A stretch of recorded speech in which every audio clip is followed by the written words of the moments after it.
It is good to meet you. Hey. Thank you for coming in and doing this. Yeah, nice to meet you too. No, I appreciate the opportunity. Oh, of course, man. Before we get started, shout out to the April Fools for getting us into contact. You guys had a really great episode, and I just want to say up front, dude, fucking congratulations. You have done something that has been a dream of mine since I was like 7 years old. I remember when I was 7 years old, I wanted to make a zombie movie. And my dad I was like 6. And my dad had like a little tiny cheap fucking camera it was one of the very first cameras that would double as a video camera. Like digital. like a little digital camera. Like one of those early ones. Mm-hmm, mm-hmm. Oh yeah. And I was little and I like invited some friends to like go and make it or whatever. And nobody fucking showed up. No. I had written a script. I had fucking, all that shit. But that's always been in the back of my head, like, man, I want to make a fucking movie one day. So congratulations. Thank you. I really want to get into like, well, we were talking about beforehand, of course, what you just said, but I also want to get into like the process of making a movie and everything that happened. And after listening to that April Fool's episode, I just want to say, I fucking love the name, personally. Goodness. I love the name. I think it's great. I do. So, hey, thanks. If you just wherever you'd like to start with the project, not necessarily like an elevator pitch, but like, what is it? Where did the idea come from? We'll just go from there. Yeah, heck yeah. So first things first, eye contact with the camera. Thank you for watching, and make sure to give Noah and this podcast a follow and a subscribe and a like, if nothing else, to support both of us.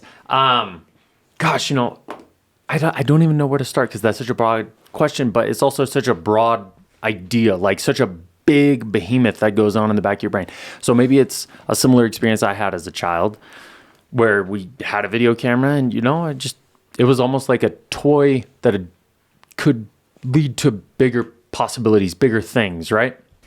So maybe it started there. Maybe it started in 2017 when I had the opportunity to be a production assistant for a movie called Kuso, which came out in 2017, directed by Steve, and awesome opportunities there that actually being resident of Albuquerque led to, even though we filmed in LA, and I got to meet actually some pretty cool celebrities and some pretty cool people there. So shout out to Javier Lovato, who produced that and has produced several other movies. Actually, him and Eddie Alcazar just finished a music video for The Weeknd's new album. That last name sounds familiar. Eddie Alcazar. Yeah. What does he do? He's done a couple horrors.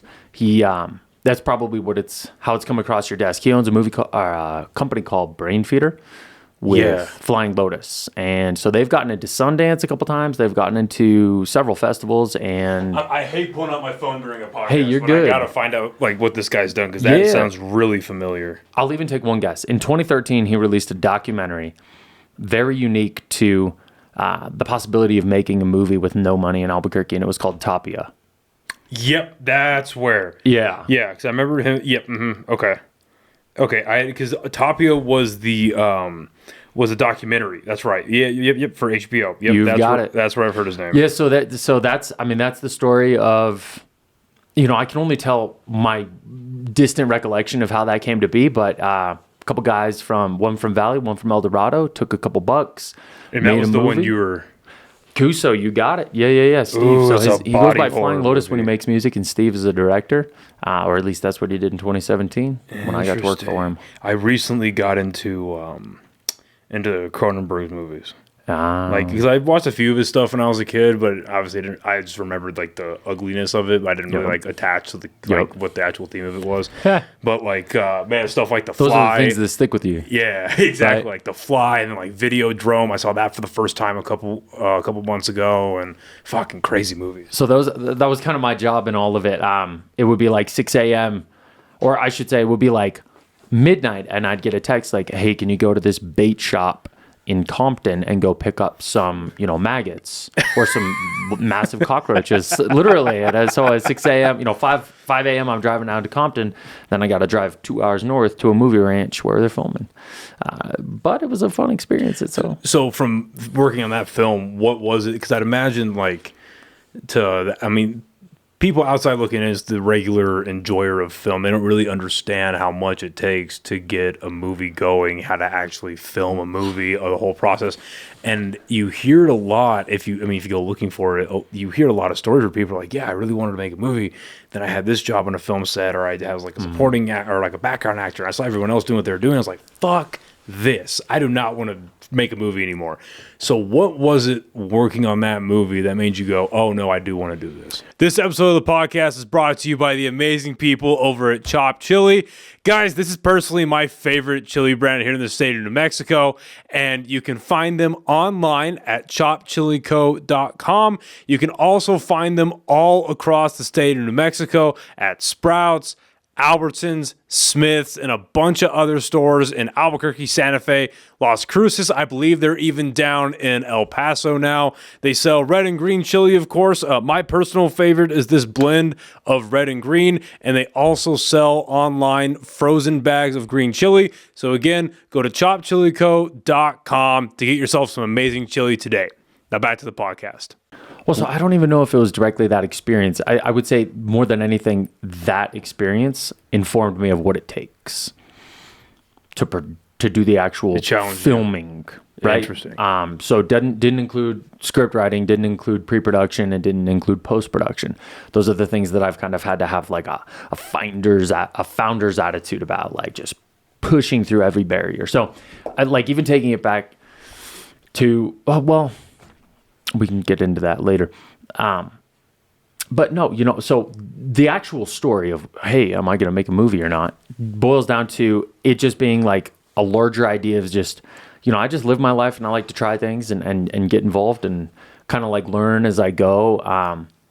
And so this was just, something that always sat in the back of my mind. Like when I listen to music while driving, I drive a lot for work. While I listen to music, sometimes I can like picture a music video in my head, and I'm like, that's how I would direct that, right? That's how so just tiny little snapshots. That's how a lot of directors get started, or making music videos, making commercials, that kind of thing. Yeah, well, and because that'll pay the bills, right? That's good. That's a quick turnaround, right? Talk about pre-production planning and script writing. That's a pretty easy thing to do, and then you can make money on those a little bit faster. But yeah, so so the simple story is, I met up with a buddy for coffee. He says he's writing a movie.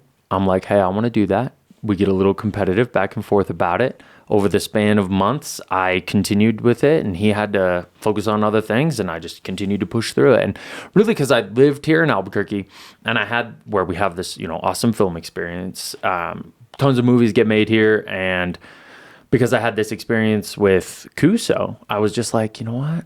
I'm going to write this to make it. So that all kind of comes down to the couple things that I'd seen and like been a part of. Knowing when I worked a job in northern New Mexico, I knew, okay, locations can be complicated. You have to figure things out. You have to get insurance. You have to, get whatever sort of permits to film places. Sometimes you have to actually list it, depending on how much money you're spending, like list it with the county and stuff like that. So you can always see what projects are happening throughout the state. And that's what I really respected about that conversation. What I respected about you did this legit. Like it sounds to me that you guys checked every single box that you could, and if you didn't check a box, it wasn't for lack of trying. Like you guys went through, like the moment I heard you guys talking about insurance, I was like, oh shit, like these guys really took time to check their P's and Q's, dot their I's, cross their T's, all that shit. So good for you guys. Yeah, and I had couple people just recommend it, and it's all the things that are kind of put together, but there's no instruction manual. So that was kind of where that founder's attitude really prevailed, right? So no one tells you how to do it, and it's kind of complicated, and I feel like that's one of the many barriers that kind of hold people back, not only from making movies, but from just starting companies, right? So I had one person that I asked the CPA, like, how would you set up like a smaller company that's not going to make any money, but the company itself is required so that I can be insured, so that I can get film permits to film around the city. And fortunately, the Albuquerque film office is really flexible. They do have a permit for kind of like this kind of ragtag guerrilla filming style thing, where I think you could have 8 people on set and you could essentially film on any public land, and they can shut you down if you have too many people. But they were also very flexible about that, and they were like, it's pretty rare that, you'd have to be a disturbance to be shut down. Right. So were you setting up like an LLC or? Yep. Okay, that makes sense. Yeah. And so now I'm, again, just dealing with it a year later. Now I got to figure out how to like pay taxes or at least file, whatever paperwork I have to file this go around for the tax season. And what I would imagine, this is from personal experience, but because a lot of what you guys were doing was expense based, do you get to write a lot of that off onto your LLC? I hope. You should be able to. Now, granted, don't take tax advice from me. Yeah. I'm not the best money guy, but from what I understand and just doing my own taxes, I haven't had to write off things in about a year and a half or so, but you can write a lot of things off in this and the other. And what's nice is, in New Mexico's tax code, I believe, at least when I was doing this back in 2022, when I was there the last time. Yeah, 22. Okay. Now it may differ if you're renting or owning and what the actual, and what the deal is with your lease or with your mortgage or whatever. But if you work out of your house, you can section off your house as a personal office and you can write that off. Look into that. But I know that's something like that in our New Mexico tax code.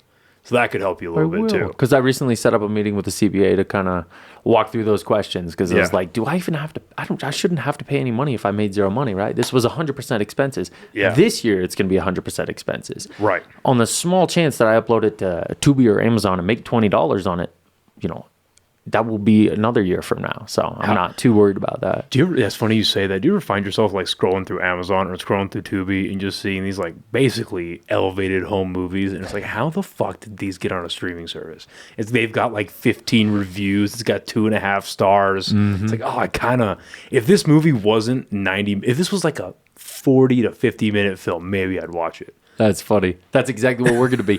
No, and it's like, half my family, half my friends, and half the crew watched it, and the other half were bored. That's funny. No, so here's what I'll say, is it was totally possible because when I was writing it, I was like, I know that I can make this. I know that because I've been on one movie set, and I know what that required. I know what, in my opinion, makes something to at least one degree watchable, which is just the quality of the video, the quality of the audio, the quality of the lighting, right? Those 3 things. So I was like, okay, then I'll write a movie, simple, coming of age, right? Easy, mostly dialogue, in fact, too much dialogue, but various settings where I'm like, okay, I know that I can lock that down for a couple hours. I know that I can ask that friend to let us film there. So stuff like that allowed us to kind of get around the city for about 8 days. Filming for about 7 of them.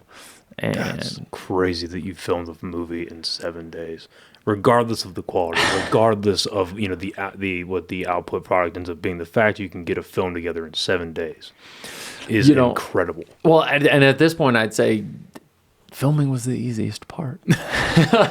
Writing a script is an incredible challenge. And you know what? I'm not done editing. I may be more proud of learning the editing skill, but learning the writing skill was something that I'm probably more proud of than anything else or any other contribution that was brought to the project.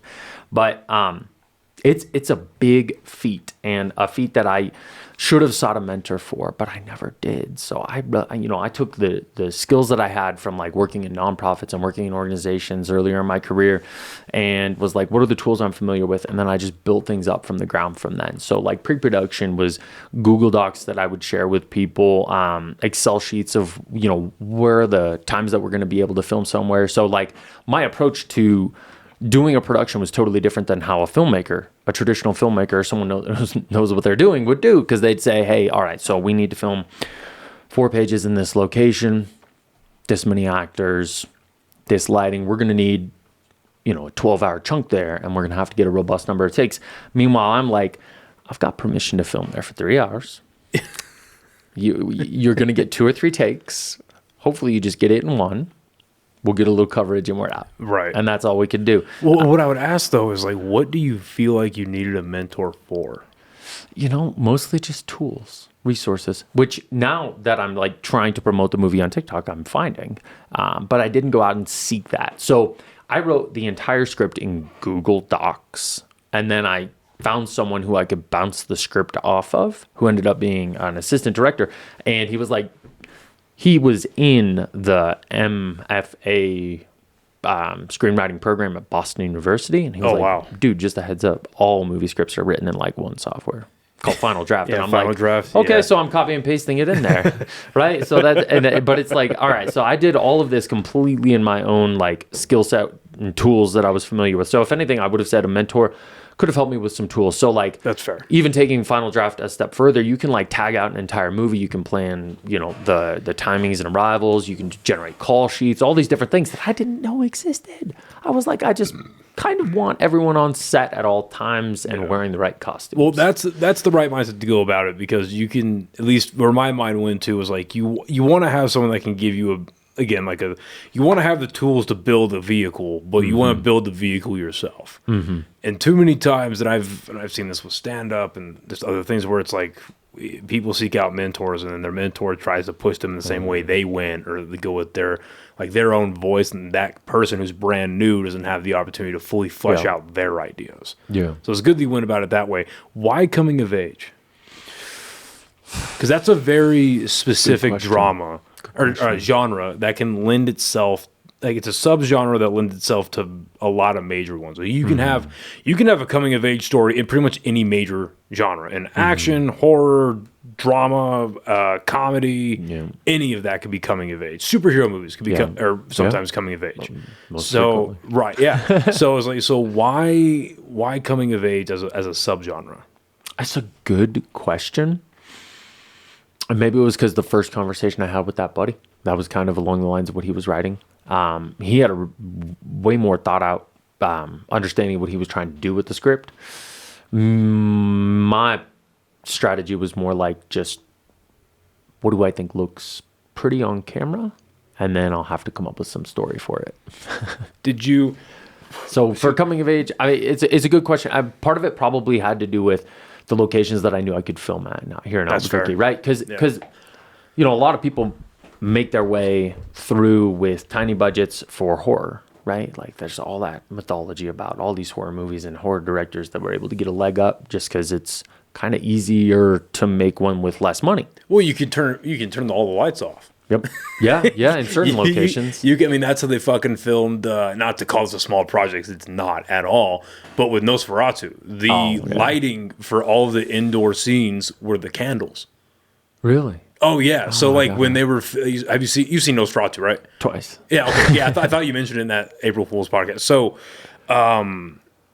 especially for the scene where Nicholas Holt's character goes to meet Nosferatu for the first time at the castle, that entire scene is only lit by the candles. Okay. Yeah. So you can, it's kind of using that as an analogy. You can get away with stuff like that. Or if you look at I'd love to see the raw footage from that. The same. Dude, same. Because they did a lot with color. Yeah. They had to have done something to change the lighting of how it amped it up a little bit. What's it called? The guy, David Sandberg, the dude who went to direct the Shazam movies. Oh. He directed this short film and I believe he did the major one too, but Lights Out, from back in 2017, 2018. Yeah. Have you ever seen the short film of that? No. Literally all it is like a 5 or 7 minute short film, and it's a lady at the end of her hallway. And every time she turns off the light, she sees a figure. And she just starts losing her mind. She's like, what the fuck is going on? And all it is... That's creepy. So, yeah, it's more simple concepts like that. Gets under your skin. Yeah, and it lends... I agree that horror lends itself to the small budget, to the... fucking... Last House on the Left. If you want to talk about guerrilla filmmaking, have you seen that movie? No, but just looking at that screenshot, I can interpret a lot. Fucking brutal. It was Wes Craven's first or second film. Ooh, I love Wes Craven. And it's brutal. It's a rape and revenge film, and it's made on a budget, I think, of $35,000 or $40,000. Wow. Maybe a little more than that, but not a lot of money. Okay. There's a part of the movie that involves like guts, right? And the way they made the guts is they just took condoms and stuffed them filled with meat. Okay. And that's just the budget they fucking had. I like it. And horror just lends itself to that. Yeah, it does. Or like fucking. Well, that's what we were doing in Cuso. Yeah. It was like the assignment was make this room disgusting. And we were actually filming in someone's house, and we had permission to do anything we wanted, including like put up wallpaper. And then, so it's just, you just go through a grocery store and you grab a couple things, and then you're like, all right, how do we make this? Put a can of beans in a jar and add some coloring dye and something that looks like it doesn't belong in there. And boom, all of a sudden it's like, oh, what is that? Right. It's like beans and jalapenos, but it's blue. But when it's just in the background, it's just filling, is a $2 decoration that kind of can convey. Exactly. Ooh, nasty. When you're writing the script for your film and you are, I'd imagine because it's coming of age, because how old are you now? 32. You're 32? Okay.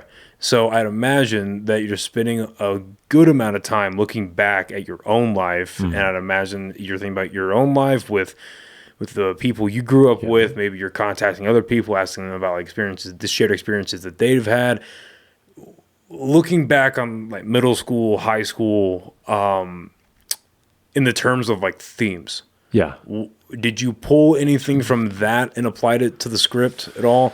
Like from my own life. Yeah, from your own life, like friends, like I started like generic ones, like the commonly shared ones, like friendship, heartbreak, moving to a new school, or going to a new city, or learning a new hobby. Like, were you pulling any of those into the script? Was there a few that stood out to you? I guess. Not particularly. There's nothing kind of like that.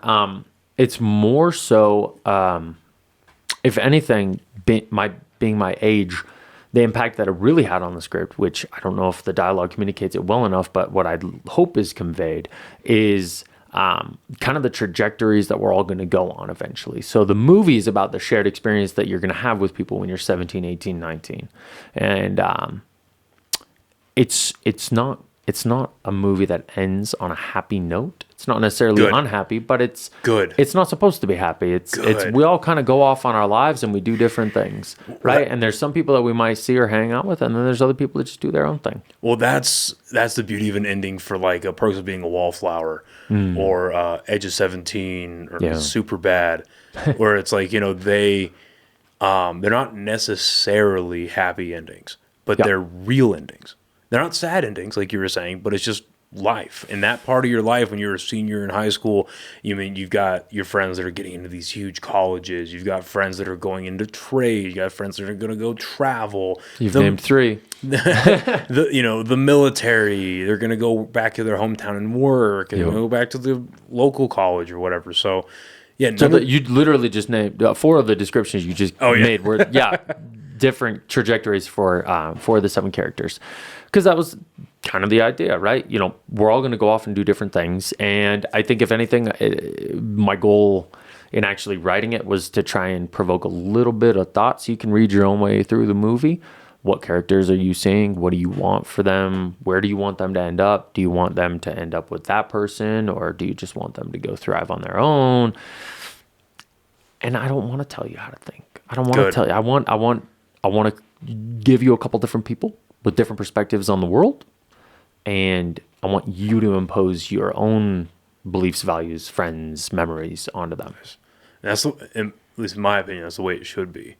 When you're writing these characters, how do you, without giving too much away about the movie itself, but how, not techniques, like what techniques or maybe archetypes you're using to make these characters not just relatable, but they're worth investing in? Good question. Yeah. So how do you make them compelling? I found in some.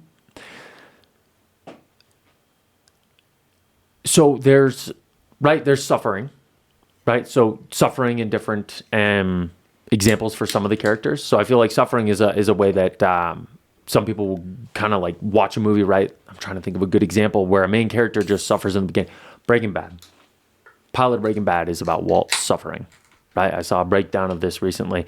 And the first third of the episode is like all the possible worst circumstances that could happen to Walt, where he's teaching and he's dumped on by one of the students. And then next thing you know, he's shining the tires of that student's car. And it's just kind of, he's got this suffering arc.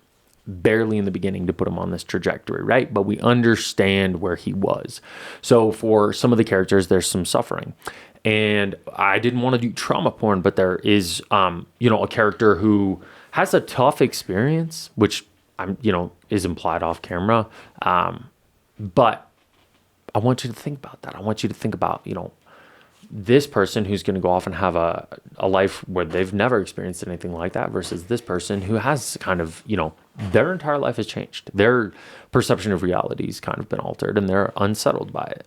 Right. And you can read into that if you think that their facial expressions show that, or if their dialogue communicates that before and after an event like that. But that was kind of the goal. As far as any other archetypes or anything like that, I have coming of age is one of my favorite genres, right? Some of my favorite, you named it, Perks. I really liked Call Me By Your Name. I still haven't seen that one. That's with Armie Hammer and Timmy. Yeah, Timothy. Yeah, he goes by Timothy now.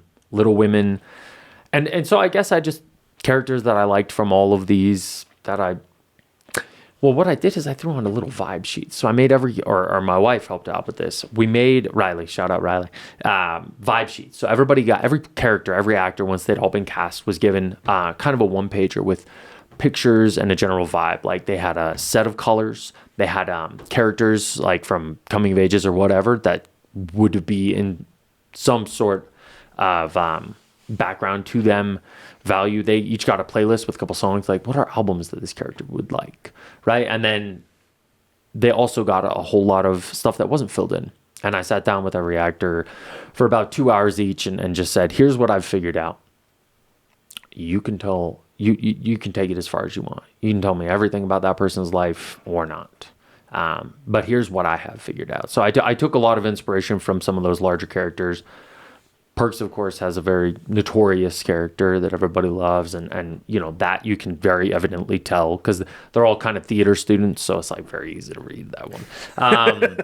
But I think that's a good thing because then I don't have to do that whole like laying a foundation and telling you more about that character. You can watch that and you can be like, oh, if I've seen this movie, I can read that because that's how we watch a lot of movies. We don't go into it with a totally blank slate, no matter how much we want to, or a lot of. Someone who probably doesn't identify as a cinephile doesn't even think about it like that, right? They just go into the movie and maybe they watch Lights Out after having seen Halloween, and that's going to affect how they're kind of thinking and seeing about that character. Well, there's movies that are foundational that set a groundwork, or they're legitimately groundbreaking for the way that they do things, that it's hard for films to come afterwards to not take inspiration or draw from that. And that it's not a bad thing. Now, it's very helpful. It gets tricky when people start ripping off other people's work. That's not very good, of course. But you either find inspiration or you find new ways to do things or a new angle to look at things by watching other people's perspective. And it's like, oh, well, that makes more sense. Okay, that makes sense. Like, okay, it's like I knew that, but you showed me how to articulate it properly through your project or through whatever it is. Yeah. Like someone, especially like John Carpenter, was like, the lighting and the cinematography for Halloween, or the practical effects and gore for The Thing, and stuff like that, or just the tension in the first movie he did, Assault on Precinct 13, where it's like he set a lot of groundwork, even like with Christopher Reeve and Dawn of Superman. Yeah. Like, how can you do a superhero film and make it relatable, or how you can make it endearing and stuff like that, or like Tim Burton's Batman, how you can make something dark but still entertaining. And so all of that kind of just, it's kind of easy to say it sets a standard, but it just sets like a trajectory. Like, hey, everyone else, you can just use this as a launching pad. Yep. But this is a way to do it, and it's a way that works really well. Well, let's tie a couple things together. I saw some video about how Robert Eggers said, he used Tim Burton's Batman Returns as like total inspiration for the aesthetic of Nosferatu, right? I would have never connected those dots, but it makes sense. It makes sense. And it makes sense. It built the foundation in definitely a lot of ways, which is, that's what I'm going to do. If I can get you to make assumptions about a character, good, bad, whatever, then I don't have to go and write all that and explain all that, right? I can show you a shot of their bedroom. You can read a lot into that. And then you can meet them and you can read a lot into that. But I don't want to have to dedicate the whole movie to just telling you that. So you bring up a good point with with the example of like you showing a character's bedroom, the idea of like you're not like show the audience, not tell them. How much of that was in your head while you're writing the script and when you're actually filming the movie? Yeah, not enough. Right. So no. So I had this thing called my shoulda, coulda, woulda list. Right. Well, so throughout filming, I was just like, Yeah. I had to have a way to just chalk up things that is just like, I know that's not possible today. I know that's just not going to be possible here. So I was like, that's going on my shoulda, coulda, woulda list. Should I? Could I? Woulda? Yes, sure. But I didn't think, I was so focused on how difficult it was to write and trying to get some other people's perspectives as input in the writing that I would say I'm dialogue heavy, right? I'm already critiquing myself. I'm barely editing the movie. But I would say it's dialogue heavy, but I love a lot of the shots. So regardless, I love how it still looks. And if it's just kind of ongoing conversation, I feel like if nothing else, it's a movie that I would feel totally fine putting on in the back. And this is my pitch. Putting on in the background and falling asleep to. Friends hanging out in the summer, melting on a summer night, right? So it looks pretty in that regard. I didn't do too many shots inside home, so I did a couple, right? So like one of the characters that's not featured in the movie much, we filmed in my living room, right? So I stripped all my decorations. My father-in-law helped kind of redecorate. He was trying to make it look like like a drug dealer's house, right? But a very clean, neat drug dealer, not Pineapple Express. A little bit more normal. So not too trap housey. Yeah, and is a what guy, you're saying. Yeah. and then he's got a girlfriend who's obsessed with Marilyn Monroe. So it's like, all right, boom, give me a clean drug dealer's house with a girlfriend who's obsessed with Marilyn Monroe. So there's a couple shots for sure. You'll just see it kind of filled in the background, and that those are just those little details. But should I? Could I? Yes, I would have thought a lot more about it, and I would have done more with it because I didn't see Call Me By Your Name until, like 2 or 3 months before we were going to film, and I was like, there's so little dialogue in that movie, and that's one of the things I love about it. But I mean, they get to film in small town Italy, and it's just going to look great. They can just tell you a lot by that. Have you seen Beautiful Boy with Timothy Chalamet and Steve Carell? No, dude, I need to. Oh my! If you want to have your heart broken for a little over 2 hours, watch that fucking movie. No. My! Do you know what it's about? Drugs. Yeah, right. So drug dealing. Dad's drug dealer. No. So Timothy Chalamet plays he's like 18 or 19, maybe 20, but he's a kid and he's heavy into heroin, I believe. And Steve Carell plays the dad who's trying to pull him out of it. And my God. It's so fucking sad. I was like, I couldn't sleep one night. This was years and years and years ago when I watched it. I couldn't sleep one night, and I put it on. My girlfriend's in bed next to me, passed out. And say, I've been meaning to watch this. I'll just put this on. She wakes up like an hour and a half into the movie. I'm just fucking sobbing. She's like, "Are you okay?" I'm like, "No, this is so fucking sad." Oh no! Yeah, you can't sleep on Steve Carell as a drama actor. He's great. He's Little great. Miss Sunshine. Little Miss Sunshine. Foxcatcher was really good. That was creepy. That's a great fucking movie. Yeah, he did that well. The way that he was able, because obviously, I mean, Channing Tatum's a tank anyway, but how big he was in that movie, and to make him uncomfortable, and it was just great fucking movie. Yeah, that was apparently not very accurate, but great movie. Yeah, but what the fuck? Didn't a documentary come out around the same time? I feel like so. I saw a documentary around the same time. Either way, I can appreciate Foxcatcher. Yeah, Foxcatcher. I think the big thing about it was the DuPont family or the DuPont estate or whatever. They came out and they basically were like, "Hey, he was fucking weird, but he wasn't that weird. All right, calm down." But obviously, it's a dramatic, fictionalized version of a real story that happened. So, but I don't know. That was a great movie. Yeah, no, and tragedy. I mean, you can deny, but it truly was a tragedy. So, what I'm curious about is if you don't, as much as you want to get into it, I understand this business side of things, but funding. Yeah. How do you go about getting the funding together to do a movie?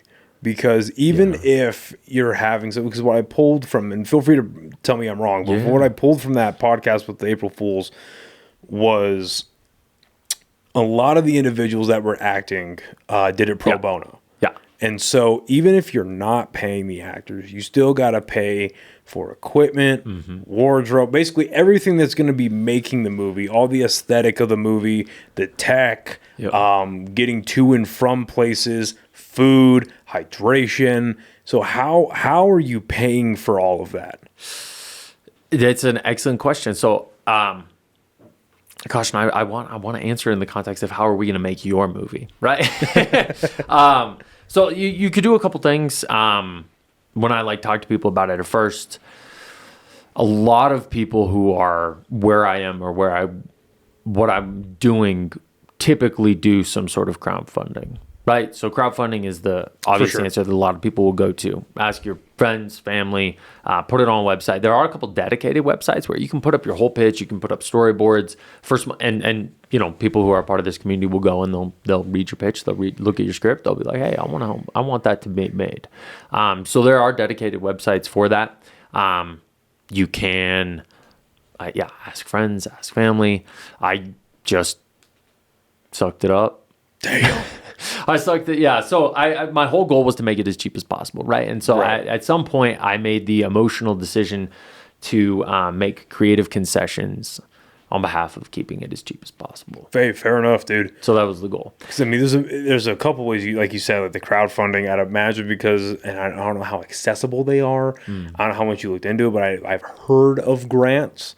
I've heard of that being a thing. Yeah, again, I don't know how easy that is to get them. Like, what is the application process to do that? Yeah, so I applied to like 2 or 3. It was a void. I never heard anything back. I just Googled them. Some are on like timelines like that kind of go along with the whole film calendar. Right. Some are just kind of constantly available. So I just threw it out there. I submitted a script, submitted a pitch, general descriptions. I would say compared to like a typical filmmaker, and this is just now that I'm really deeper in film talk, I had a lot less. So I had less storyboard. Like I see people out there who are, they'll put together a script and then they're tagging it entirely, and they're far from like casting or any sort of pre-production. What do you mean by tagging it? What props would be necessary in the room, what expenses would exist. So like in Final Draft, they've got tags, little colors that you would just go and highlight. So what location would this be? What would the time of day be? What would be located? So if there's like, it says studio has stickers displayed out and a couple cans empty, movie posters on the wall indicating that these gentlemen had been in there for a while and this was a well-used studio, then you'd go in and you'd highlight stickers, highlight posters on the wall, and you'd give each one a different highlight. So like one will be set dressing, one will be location or scouting, something like that. So tagging the script. So you're literally like outlining like how much each scene costs to film and like that type of thing? For sure, okay, yeah. That makes sense. To a degree, yeah, because you can, because then what you do is you take the tagged script and you just click like output or generate prop tags, right? And then it will just pull a list of all the different props that you tagged, and then you've got a list of props that you need.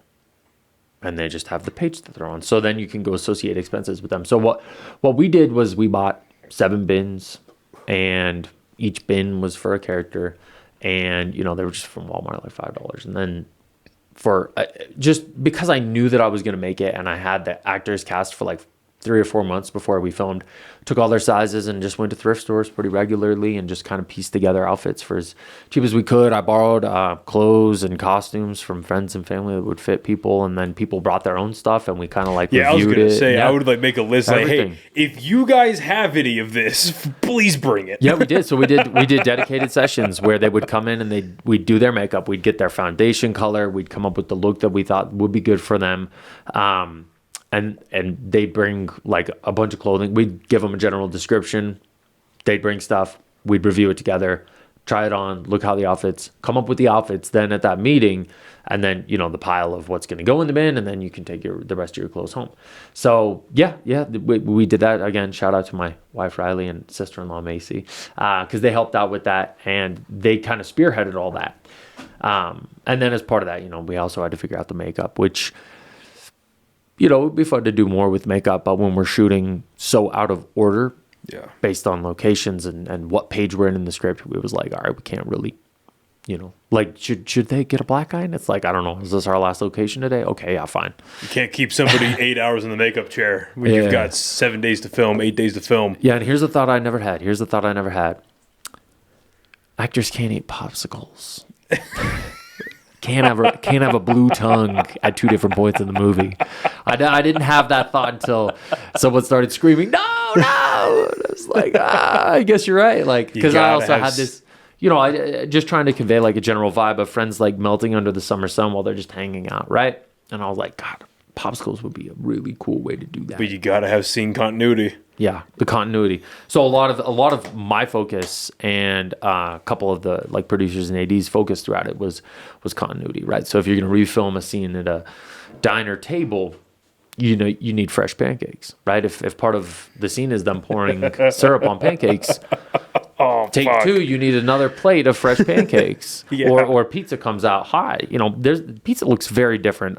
With a quality camera, pizza looks different, hot and cool. Right. You got to warm up that pizza between takes. Like, Yeah. so all those little continuity details. But now I want to pivot toward, man, if you were to make a movie, what would you do? You do a horror? Oh, you do it here in fuck Albuquerque? me, Because man. I'll tell you how to do it, man. I'll tell you what I learned. yeah, I'll tell you what barriers I had to break If through. I were to make a movie, so I lean towards horror. I love that genre. I mean, I love 90% of film genres. I've yet to watch a movie out of any genre that I didn't enjoy. I've seen his movie collection. It's true. Yeah, I've yet to have the experience where there's a genre that I don't love. Because even musicals I kind of dig. There's a few musicals that I like.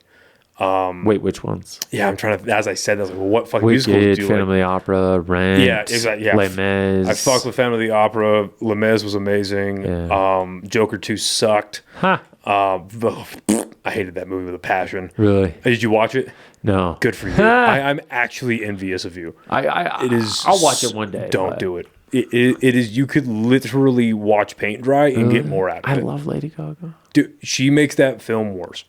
No, And I love her too. And I saw Stars Born Yeah, I saw it. You own it. Yeah, I love Stars Born. I watch that movie all the time. Not all the time. 2 but hours of being sad. Yeah, it is. Well, dude, I remember watching that movie for the first time, and there's a shot where they're in the very beginning where they're taking Bradley Cooper from the first concert. They're driving to the liquor store, the bar, where he ends up meeting Lady Gaga, and there's a shot, and it's like bottom up, and his head's kind of like nodding, and they drive past a billboard that's got 5 nooses on it, and I'm like, I remember seeing that, and I paused it like.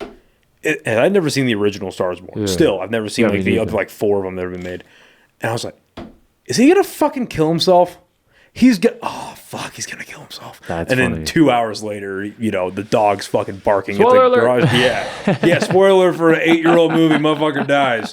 But no, I've yet to see a movie from a genre that like I've yet to indulge in a genre I didn't enjoy. Because even like the super like splatter fest, like gross out movies, I find some kind of enjoyment in. Yeah, like the they can be very fun. Yeah, like the Terrifiers or like some of Lars von Trier's movies or stuff like that.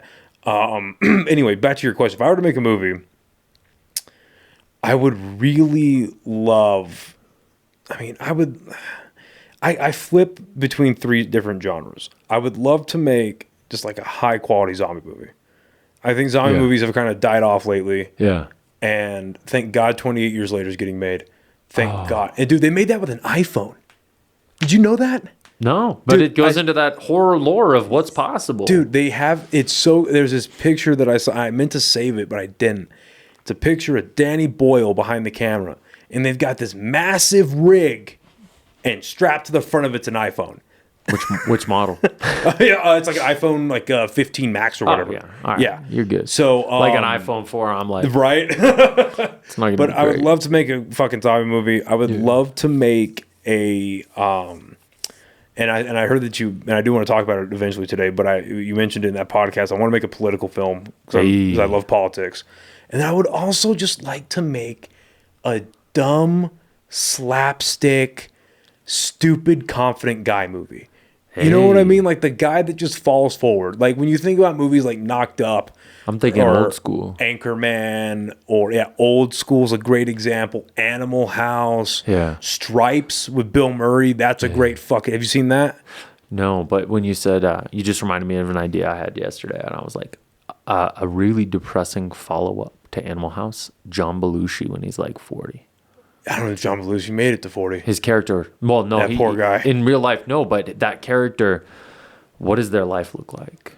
See, I feel like that would just be 2 hours of sad. But it's just why not? Yeah, it's like 2 hours Reconnect. of just what in what my brain goes to. It's the guy who stayed in his hometown his entire life, but not for good reasons.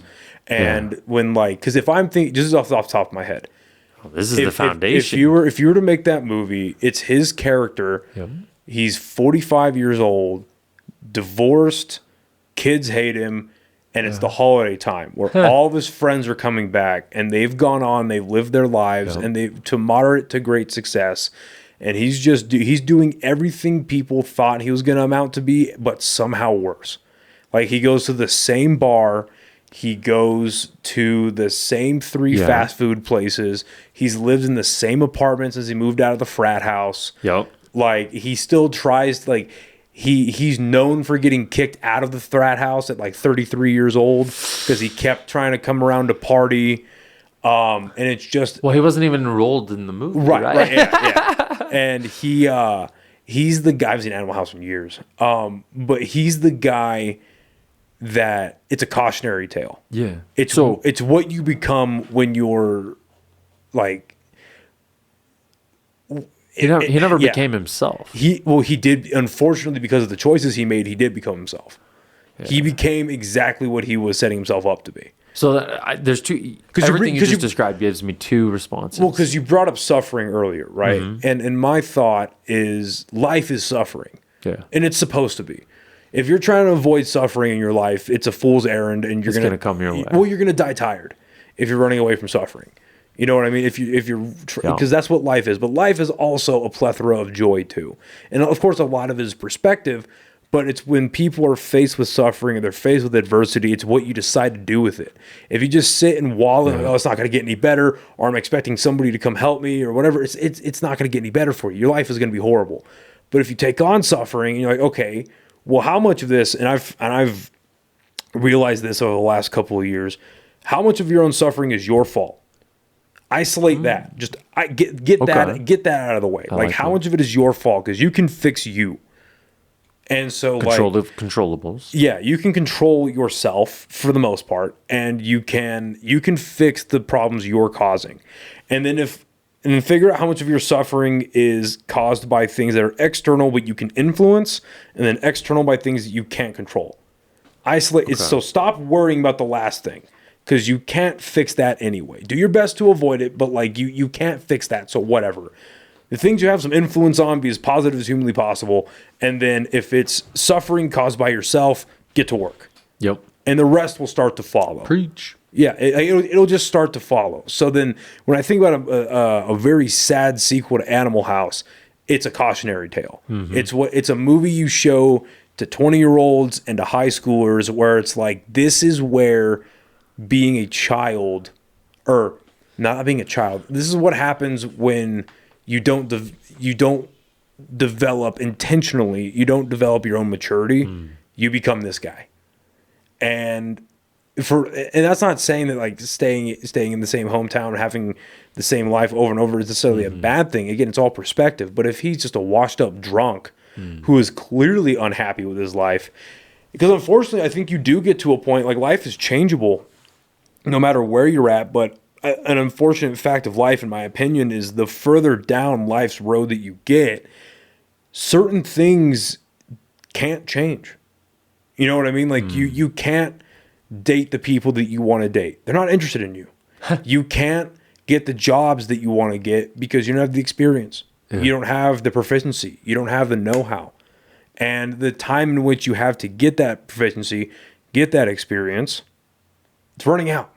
Yeah. Right? And then you burn enough bridges with friends or with family, and then they either just don't want to talk to you anymore for their own peace, or they die.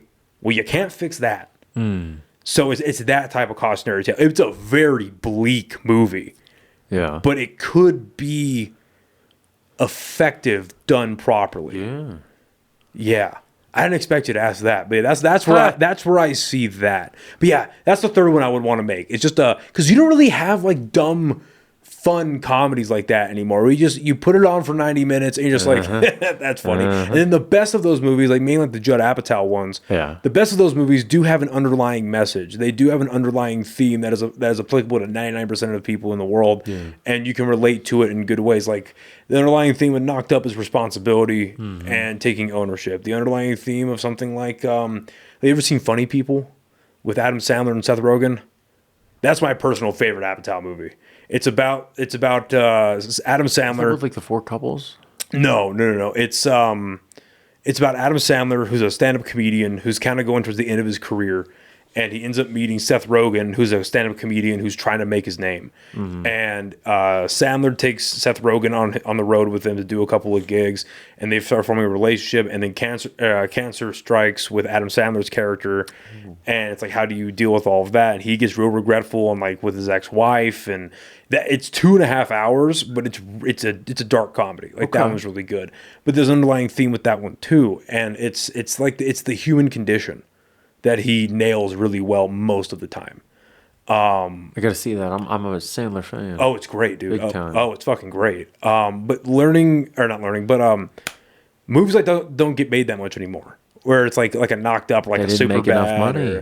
It was easier for the studios to overinvest in big budget action. I disagree. Because they did make Knocked Up, 40-Year-Old Virgin. Those movies made a ton of money. Well, I only say it because Cat Williams just said that on Theo Von's podcast. Theo's, yeah. But I think the culture moved away from it.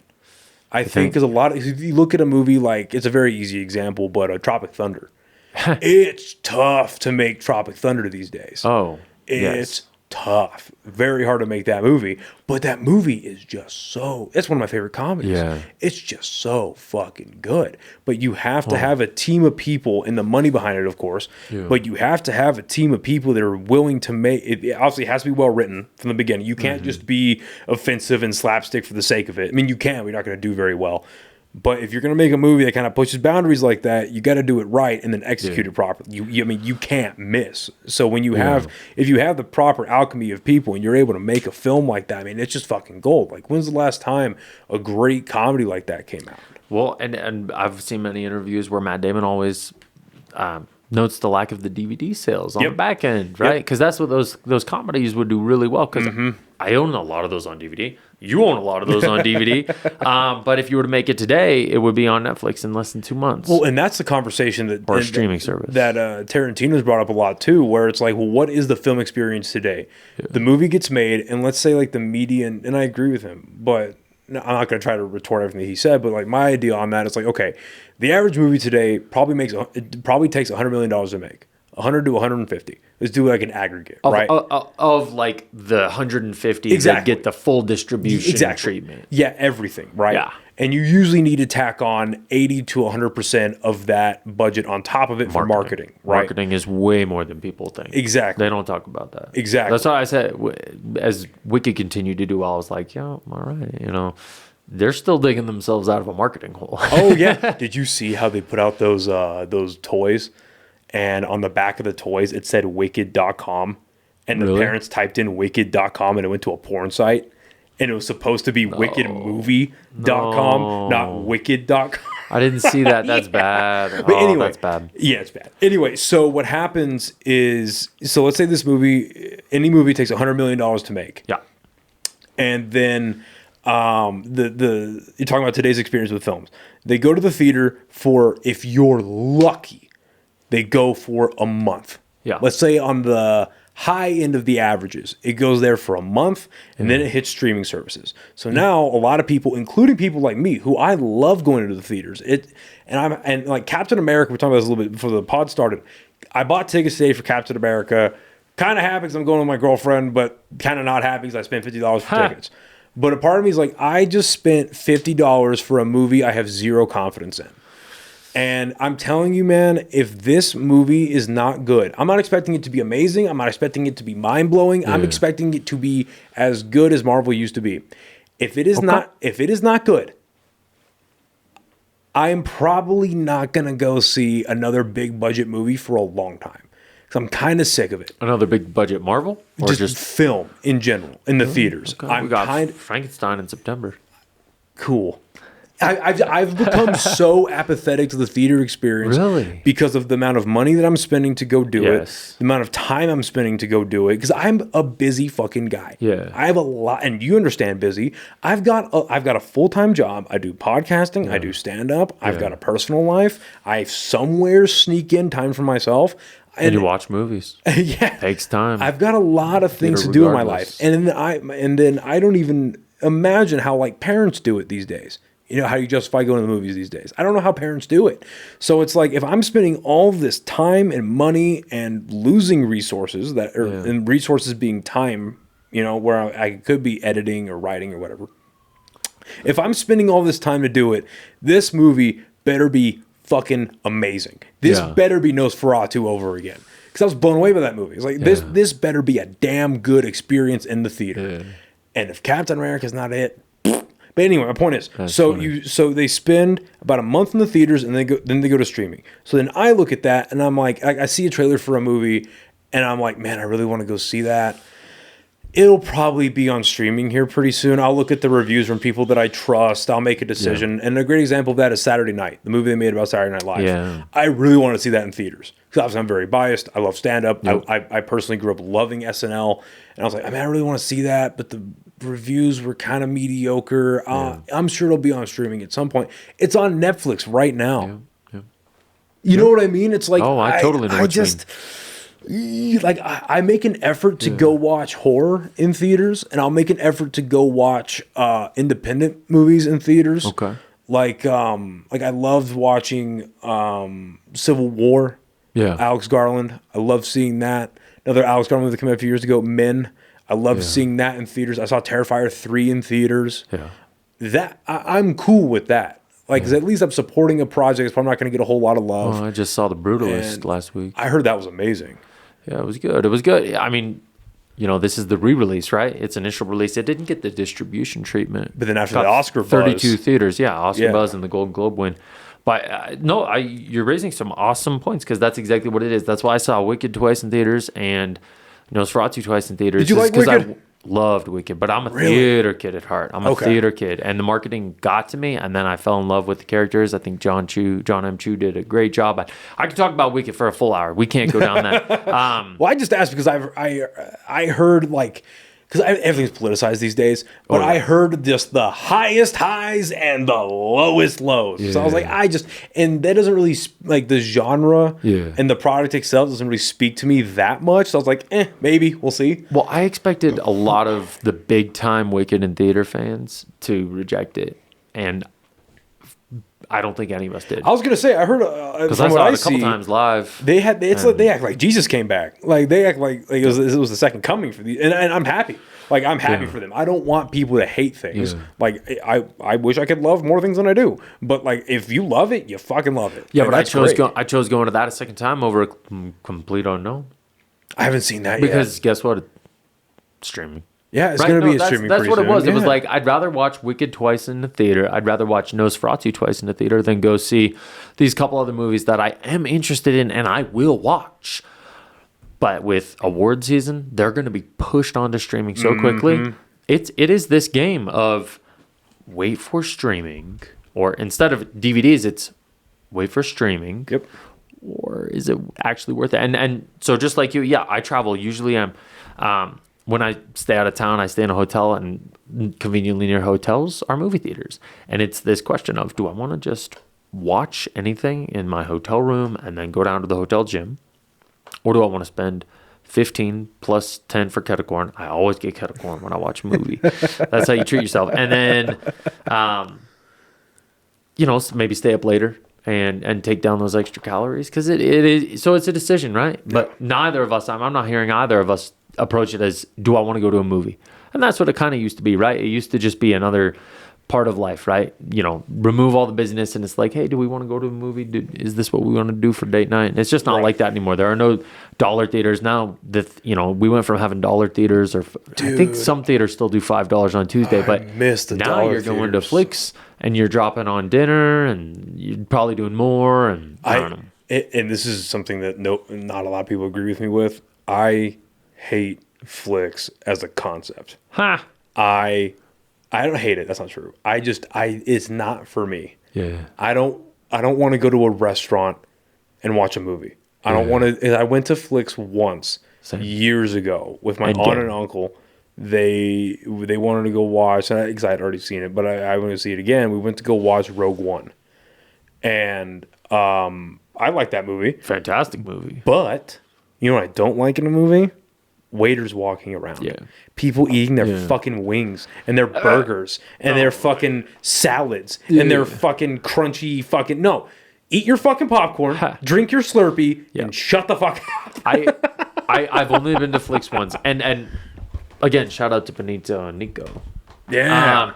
But I've only been to flicks once, and it was Endgame. And, I mean, you were there. Endgame. Cultural phenomenon. Yeah. I just did it, right? And I went and I got a milkshake, and my wife and I, we split one milkshake.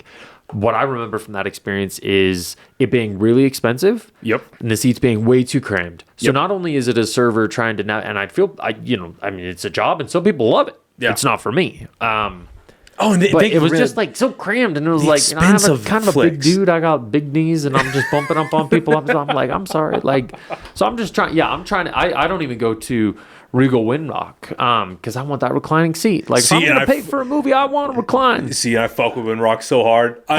It's a gorgeous theater. I'm like, you're going to sit up straight and you're going to watch your fucking movie. I know. I've been there. I've been there more than I've been to flicks. But yeah, they make you sit up. Whereas, I caught the Brutalist out at Cottonwood. Century Rio's got the... Century Rio down off the freeway, they've got the reclining seats. That's the go-to. Yeah. They got the best kettle corn. You got to get the XL because you get the free refill. Anyway, back to making the movie. Well, so we never even got there. But a lot of what you said about the John Belushi, I just want to circle back on hypothetical. Yeah. Is totally what you laid out is based on that foundation. So we don't need anything more than like 4 shots. A shot of him at the bar, kind of alone. A shot of his home being disgusting. A shot of him, I don't know, drinking kind of early in the day, and we can tell everything about that character. Yeah. Or maybe him getting kicked out of the frat house and being absolutely trashed, right? In those 4 shots, 20 seconds of camera time, we've completely filled in all the blanks of that character. But if you were to ever make that movie, you'd need some sort of redemption arc. You can't just have a cautionary tale without him understanding. Yeah, I'm thinking like The Whale. I'm kind of thinking that's kind of coming to mind right now. Very simple movie. Yep. But extremely well written, extremely well acted. My God, well acted. And because one of the best parts of that movie, and did you watch The Substance too? Did you see that? No, that great was movie. Please watch that movie. I want to. It is so fucking good. So there's this isn't spoilers or anything, but they share these movies share this where the eating scenes are disgusting. Like, so Dennis Quaid in The Substance, he plays like the stereotypical seedy, perverted, money hungry, like a Hollywood executive producer guy. And there's a scene where he's sitting at dinner or lunch with Demi Moore's character, and he's eating shrimp. But he's not even taking the shell off the shrimp. He's sitting there, and the camera gets like real fucking close on his mouth. He's like dunking it in the marinara. They're doing all that shit. So like the way they filmed it in that, and then the way they filmed a lot of like the gorging scenes in The Whale with like chicken bucket. Yeah, the chicken bucket, or he's dunking all the pizza in the ranch. He's like shoving it down his throat, and the grease is going everywhere. Very well made movies. Yeah, I'm very well. But what kills you in that moment is it's not him eating. It's him coping. It's not even him. It's his caretaker allowing it, participating, enabling. It's like that frustration where you're like, no, you know it's bad. He knows it's bad. It's happening. And I took a different thing away from that. I took away. So like she's not doing a whole lot to stop it. You are correct, but she's suffering. Well, the reason why she's not doing it is she's kind of given up on the guy. She's kind of gotten to the point, because you can tell that she's been at the point where she's like ripping pizza out of his hand, throwing away buckets of chicken. They've played that game. They've played, and you see that in the scene where the guy's delivering the pizza and how sad he is to keep delivering. And then he's like always coming there, and then he sees who he's delivering the pizza to for the first time, and he's like mortified by it. Yeah. And he almost feels like a drug dealer who's just giving meth or giving heroin to the dude. And he finally sees all the damage. Dealer that's like, oh, man, I think I'm going to kill this person. Exactly. And but that's what kind of comes to mind for me, where it's like it's simple, but like the redemption arc at the end. But even though like hardly a redemption arc, it's like a glimpse. Exactly. At like, you finally been. It makes sense, and it came together really well. So props, yeah. But a story like the one we're describing, it can't. If you're gonna make it relatable and you're gonna make it real, you can't really. Maybe this is my own bias, but because I really love dark and bleak endings when they're done correctly. Yeah. You can't really have a good ending to that story, because that story played out for anyone else in real life doesn't really work out for them. You know what I mean? Like, it just can't. There's no real way outside of a genuine divine intervention that this works out for the person. Well, yeah, and it undermines the entire journey. Exactly. Thank you. A perfect way to put it. Exactly. Yeah. So I really want to circle back to, all right, so you want to make a horror movie, right? So here's all the steps that I had to do. Boom, boom, boom, boom, boom, boom, boom, right? Came up with an idea, right? Started pushing through a script. One of the most important things is having people that are better writers than you yeah. actually look at it and go back and forth with it. If I could have done it again, I would have done that a lot more and really flesh things out. In fact, as I started this political drama, I'm spending a lot more time on building out the story, building out the theme, thinking about the log line, thinking about the characters more in depth. Are you willing to talk about that right now? It would just be a distraction. I can tell you. I mean, I can tell you a little bit. Okay. I don't know if I'd ever be able to make it though, because it would take place in DC. But my part of what I've learned is that when you actually do hit the streets with your product, people don't care about it. They care about the next thing. They're trying to read you as a person. So, as I apply to indie films, I'm going to have a next project in hand to show people and just be like, okay, you may not be impressed with my character development. You may not be impressed with blank or blank, but something about this project or me is why we're sitting here talking about this. So whatever that is, think about it. And while you do, try and find it in this script. And then let's talk. Right. So I'm going to have that pitch ready. But if I were a person in specifically Albuquerque, I would think about the story, think about what I'm actually trying to do with the story. And then I would build some characters around that. And I personally would lean a bit more into these foundational themes and these archetypes and stereotypical characters that we see, especially in earlier projects, right? Because this is my first time ever doing this. And I didn't do that enough. And I would do it a bit more. So I'd take all these things that we can know and we can assume about characters. I'd write it all into a script. I'd throw it out to some people that are smarter than me, just like I did, get it back, feedback, bounce back, forth. Then I'd set dates. And I'd say, we're filming this date. And then I'd say, okay, what do I actually need to film? For me, it was quality camera, quality sound, quality lighting, provide food. Right? Those are solid 10 poles. Right. Yeah. So that's if I could do all that. So then what I did is I said, okay, so I wrote it knowing where I would film. My old high school theater, a public park, a tennis club, a brewery, and a restaurant. And then I said, okay, what do I actually need to do that? Made meetings at all those places, showed up, here's what we're doing, when could we do it, these are the dates we're filming. Got agreements on the times, got contacts for who to reach out to, got all that figured out, right? Then I would go through the script and I do all the things properly. I did it differently. I went in Google Docs and I made timelines and I just shared them with people and it was like, because it's a live document, you can always just check when are you needed, what are you needed.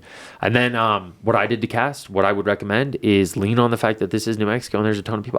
So I brought in 7, 8, 10 actors, and I would say less than half, maybe 3 or 4 were actually from Albuquerque.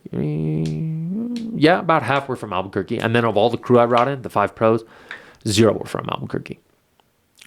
We have the culture to do this. I agree. It is way more prevalent. Every person I've met has moved here to do this. You find them, it's a lot easier. They're hungry to do it. So out here and they're doing it. I know people that are doing a project, and a lot of them are students. They're doing a project every weekend. Yeah. Quite literally. And I mean, it's one thing to work on a project and then go on to the next project. I think it is absolutely a world different to carry your own thing from start to finish. Yeah. But the ability to find a community and people that'll help you kind of take things to the finish line, it totally exists. And that's what I would see is that's what made working in Albuquerque unique. So what I did is I went on Production Hub, put up script, put up some posts, said, hey, this is what I'm looking for. Found people. People reached out to me. I reached out to a professor at UNM's film department. Keep going. I'm just going to check cameras and shit. Yeah. And I just said, hey, I'm going to need some actors. And so I reach out and they're like, okay, send us this information and we'll send an email out to all the students in the film program here at UNM, which also includes some alumni that are just on random email lists.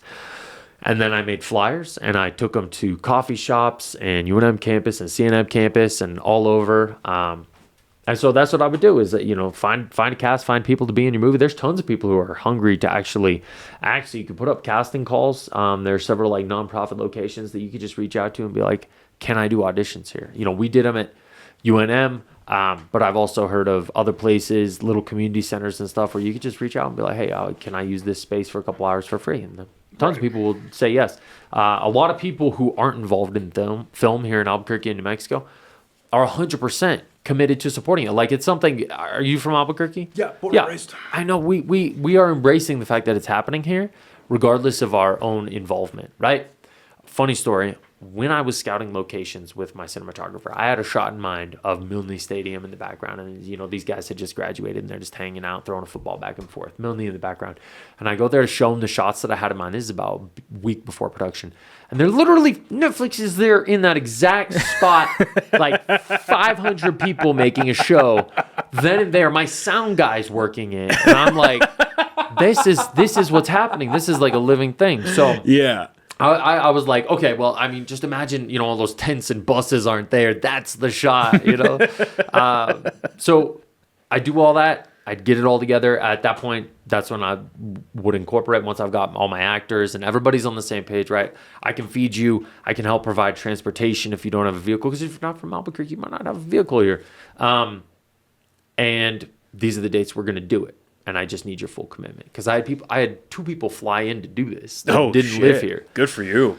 Yeah, and I'm grateful for them to do that. And they found places to stay and they wanted to be involved. Awesome, I appreciate it. I hope they're happy with their involvement and reach out to Albuquerque Film Office, get that film permit, and then the film permit, and then insurance. Insurance allows you to film at 5 locations at the cheapest level of film insurance, and then just wrote down the addresses of the places that we were going to film at, gave everyone a copy, so we're all on the same page. We got our liability in place. And then, I continue taking the steps. There's so many different ways to do it, and I'd be happy to discuss further. But like, if I were you and I wanted to make a horror movie, the first question you ask is like, why'd I do it? And you've said a couple things that have like really made me think about it over the course of this conversation. Man, I'm gonna have a family soon. That's like totally my wife and I's plan. You say like, how do people do it with kids? I'm like, I couldn't do this if I had a kid. Yeah. So the timeline. You talked about time. You talked about decision. I was like, now is the opportunity.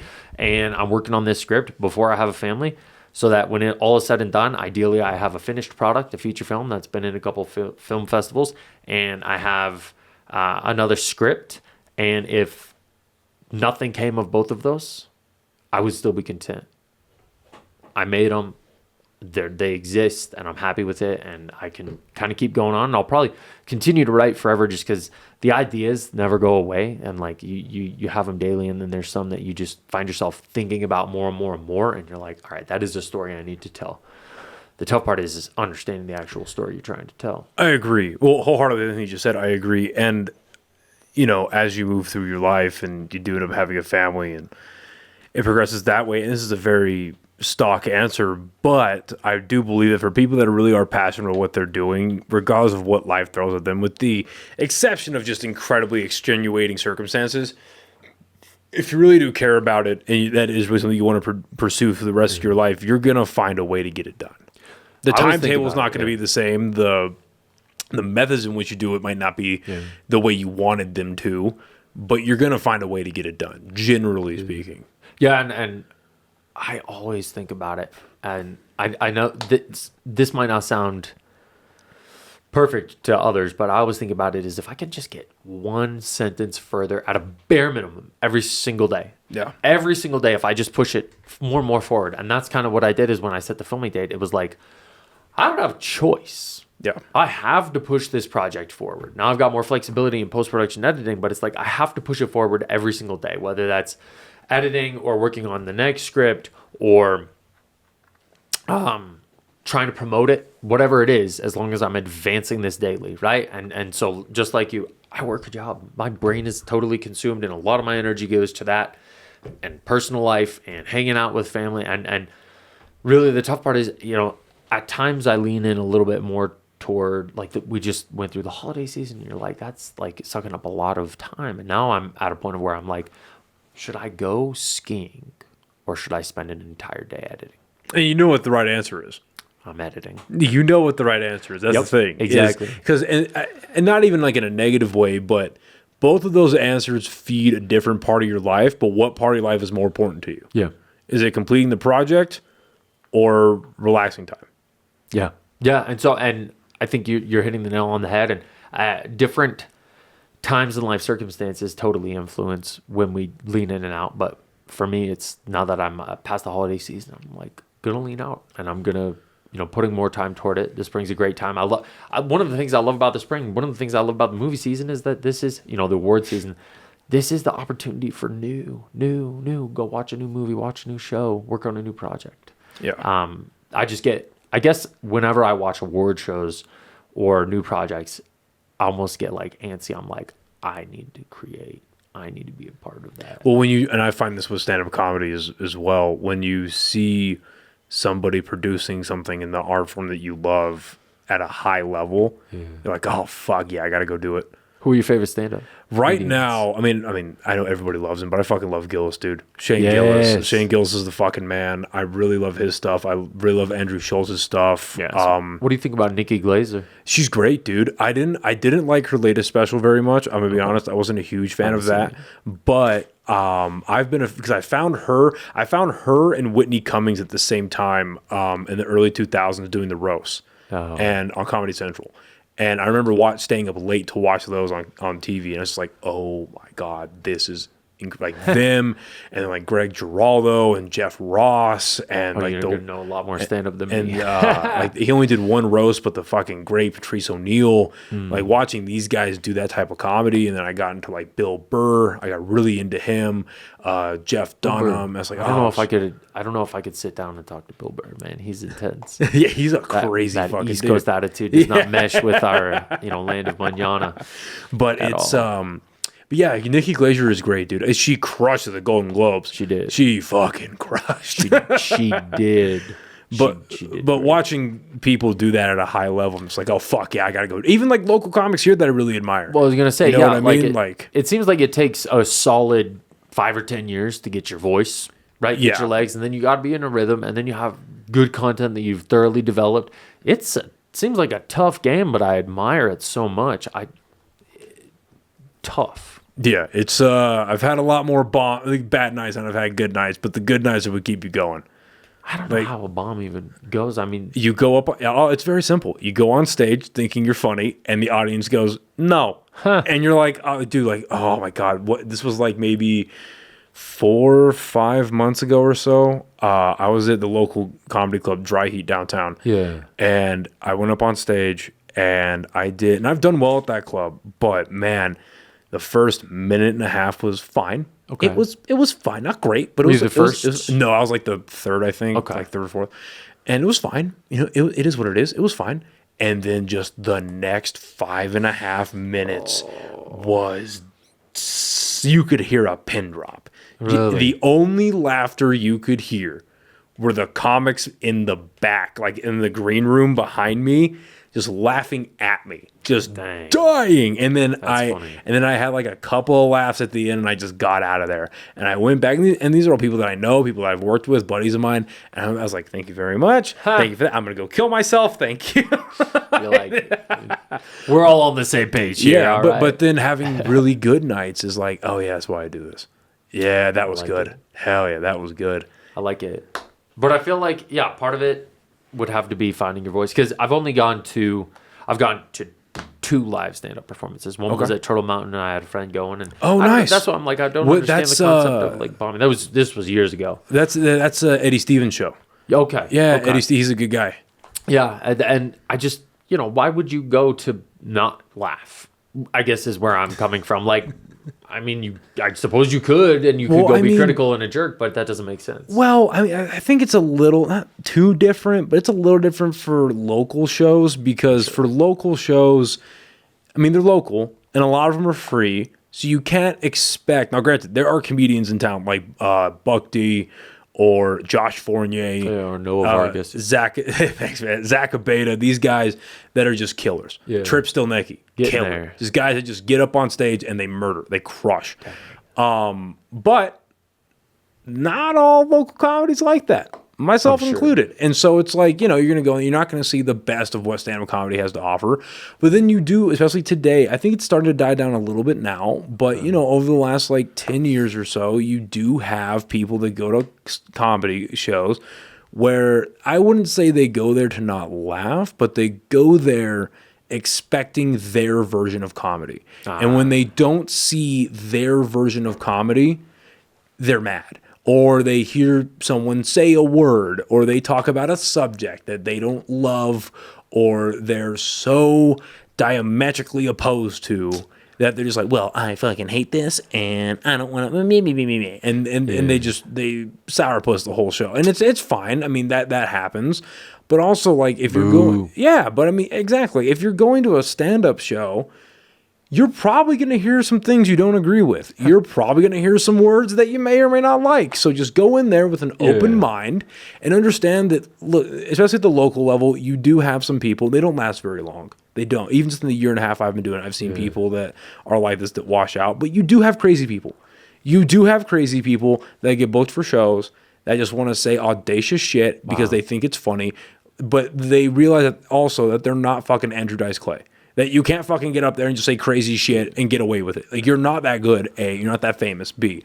But they think that they can go up there and just say crazy shit and get away with it. And that's not going to happen, right? Because comedy is comedy. But comedy's nuanced to its like most extreme, though. And it's so personal. It's like for you to make a joke like that, I have to, it's fame, sure, but it's like I at least feel like I know the person making that joke, and so I can understand the context of them. But what I would say to people, though, is like, that's not the rule. Like, that's not most comics. Most comics get on stage because 99% of them get on stage, especially at actual shows and certainly at comedy clubs. Yeah. They are on stage because they want to make you laugh.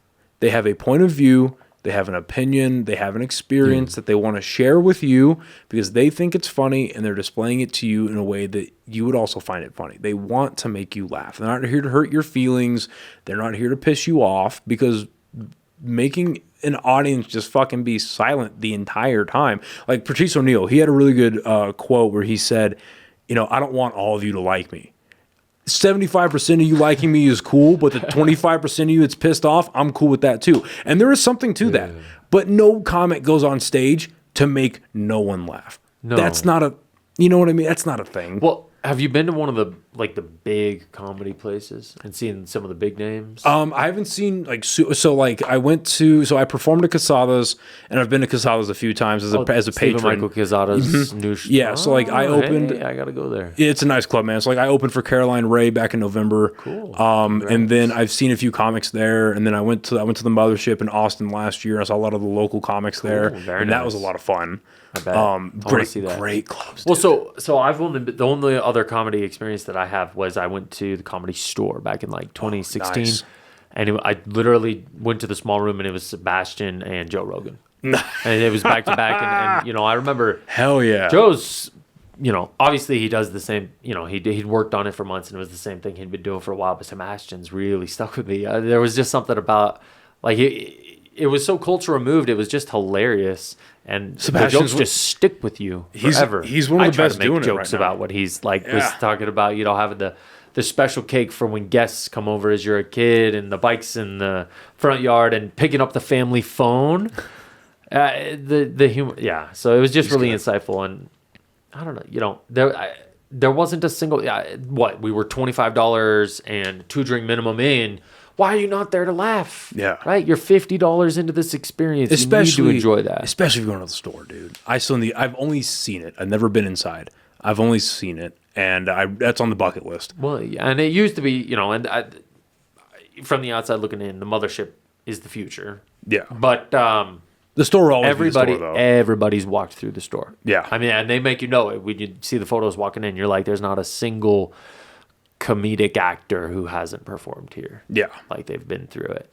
And you know what? All of them bombed there, too. Oh, yeah. No, exactly.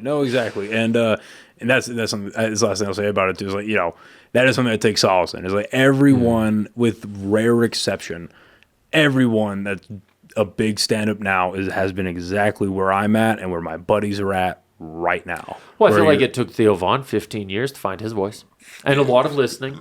Yeah. And a lot of just watching, observing. Mm-hmm. And eventually, here we are. Exactly. The only one, and then you have the handful of legends who just had it from the beginning, and now they just walk around. Yeah, not everybody's a Dave Mount Chappelle. Rushmores. Yeah, Chappelle, Seinfeld, and Cat Williams, and these Mount Rushmore people just walking around entities. But that's cool. And there was one other guy who came through in like October, who I really like, who has a Netflix special right now. I don't remember his name. I didn't go see Mark Norman? No. In October, September, sometime around. Jeselnik? Anthony Jeselnik? Was it him? I'm trying to think who came through here in October, like last year. It was like Isleta or something. At Isleta. I don't know. I'm drawing a blank. Anyway, so I wanted to ask you about the political thing you're writing, because I'm very much into politics. Let's do it. What I'm curious about is what's your point of view with writing a political drama? Yeah. Because that is, in my opinion, if you're going to write a movie, for the way things are right now, and it's not going away, regardless of how anybody feels about Trump, political division is not going away anytime soon. Yeah. So when you're writing a political drama, like let's say you write the whole thing, it's filmed, edited, ready to go, you're putting it on the screen. Yeah. People are going to sit down, whether they consciously are doing it or subconsciously are doing it. Not only are they projecting their own political views onto screen, they are also looking for political views that they don't agree with. And they're looking at the execution of both. Yeah. So as much as you want to get into it, and I don't know what phase of the writing process you're in, obviously, but like, what is your, not necessarily, I'm not asking like left or right wing. I'm just asking like, what is your point of view with writing? Like, what's the, as much as you can talk about it, what's the story and what's your point of view? Yeah. Like, what do you, I'm going to write both those down, story and POV. All right.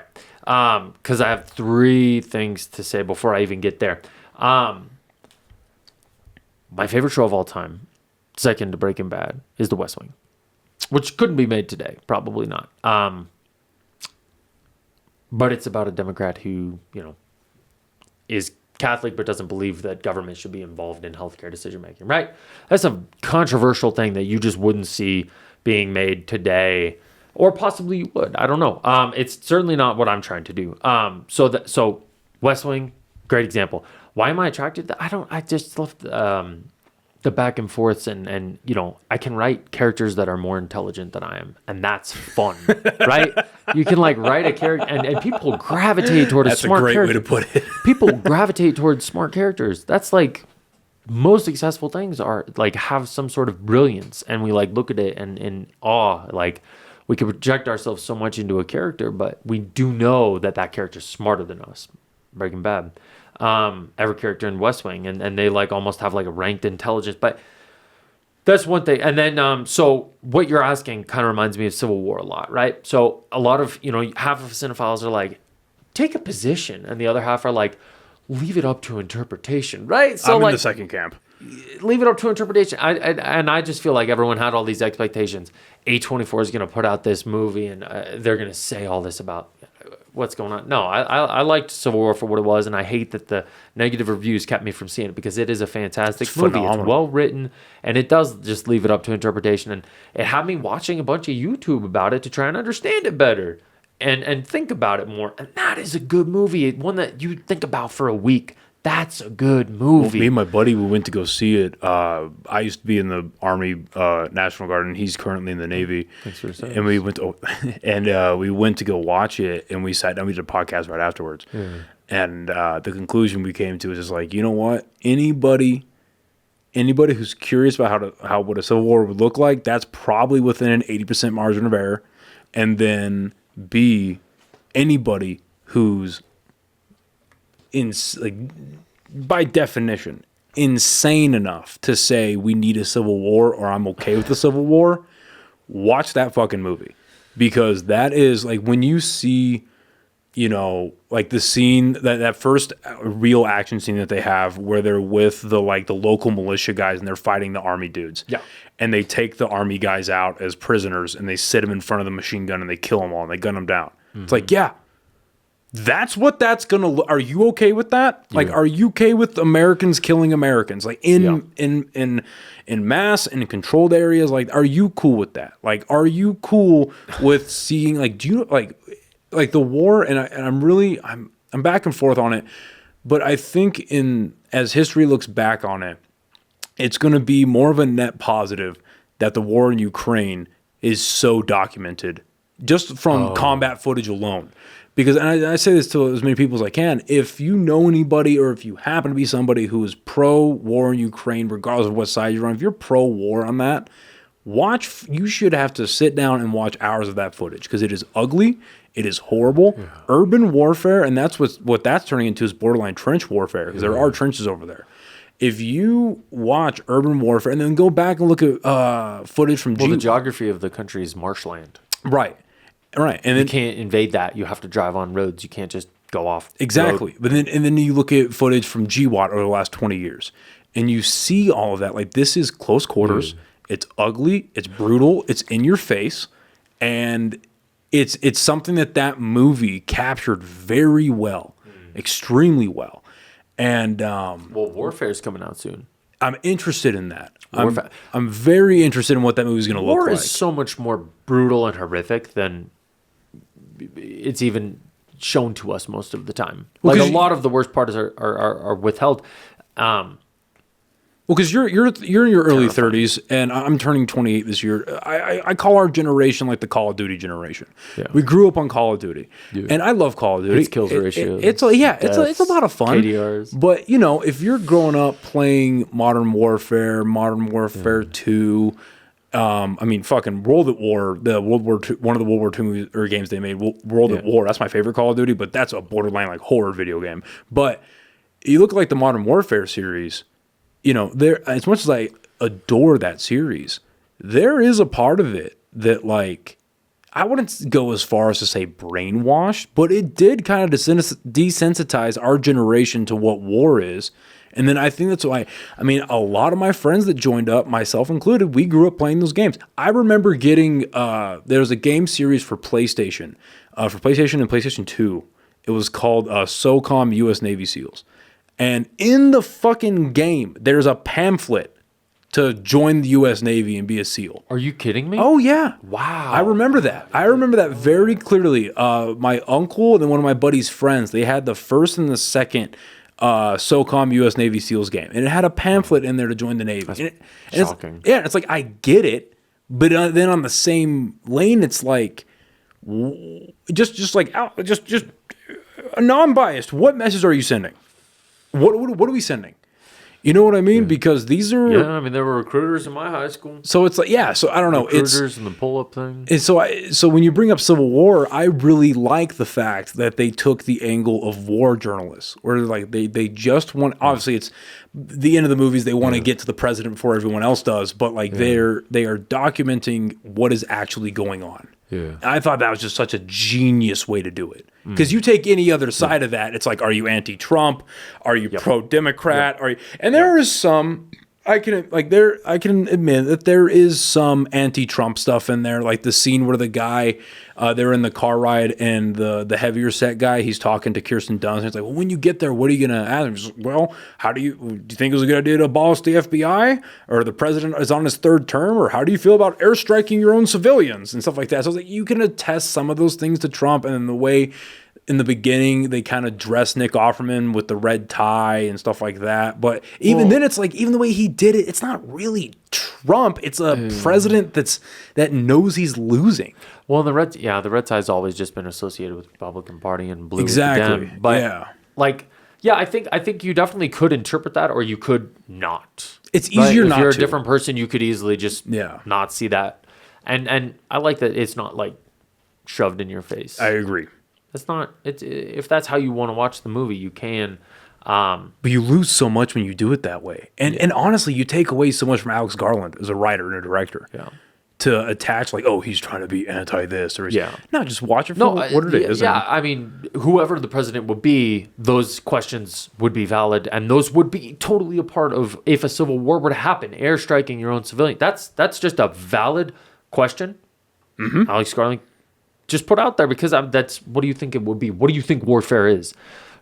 Drones and murder and I personally am in the camp killing each other. I think drones should be a fucking war crime. Personally, I think they should be speaking of the footage coming out of Ukraine. Yeah, anything that you're doing where you can take out civilians. I know this gets in a gray area, but the way in which drones are used and how discreet they are, and how because it's like it's an imbalance of how discreet drones are today and the efficiency of killing. Because if you're hit by a drone strike, that's not necessarily a guaranteed kill. That's a slow death. I've seen dozens of videos out of the war in Ukraine where it's just I've never seen any of this. Oh, dude, Instagram and Reddit. Oh my God, yeah, where it's like where it's like dudes getting hit by drones and they just lose the bottom half of their body and they die slowly. Oh yeah. War is bad. It's anyway. So my question to you is like, so when you're writing this political drama, what's your point of view in telling the story, and then what is the story? Yes, so I think that for the most part, story is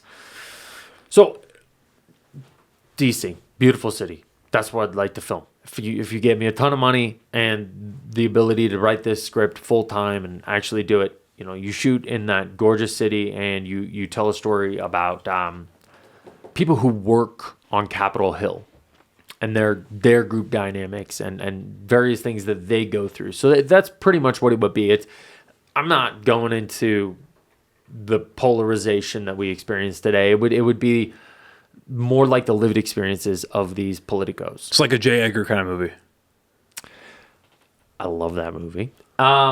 Yes, but people on the Hill and less powerful. And more just people who are living lives and at the whims of like the political winds. Interesting. So, I mean, most people that like DC is the most democratic city in America by a ridiculous margin.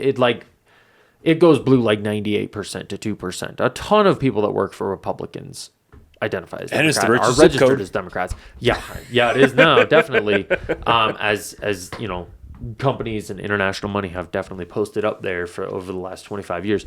But a lot of these people, I mean, they have lives, they have relationships, they break up, they experience all sorts of different things. And so that's just what I'd like to kind of like talk through and just do it in this gorgeous setting, show these things. It's almost like J. Edgar's not a great example. House of Cards, kind of like that. Yeah, and pull it back and again, less power. The people who are hardly getting recognition from those politicos. Maybe they're involved in like drama in between offices, and a lot of people who work in politics. It's this.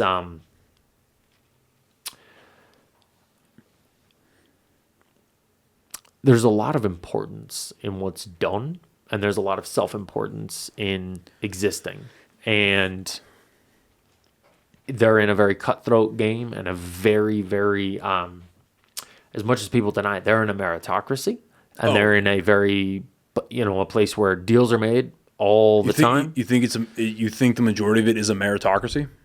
No, to like get a job for a sender, they'd be like, yeah, have you worked for a congressional person? To be a chief of staff to a member of the House, it would be like, well, how many years have you worked in the House? How many people do you know? How many members of, I would say what delegation? So like, To that degree, yes. Like if you want to work for a sender, they're gonna, look at your resume and be like, well, who have you worked for before? If you want to be a chief of staff for someone, what have you done before? Have you done press for this person? So in that degree, yes.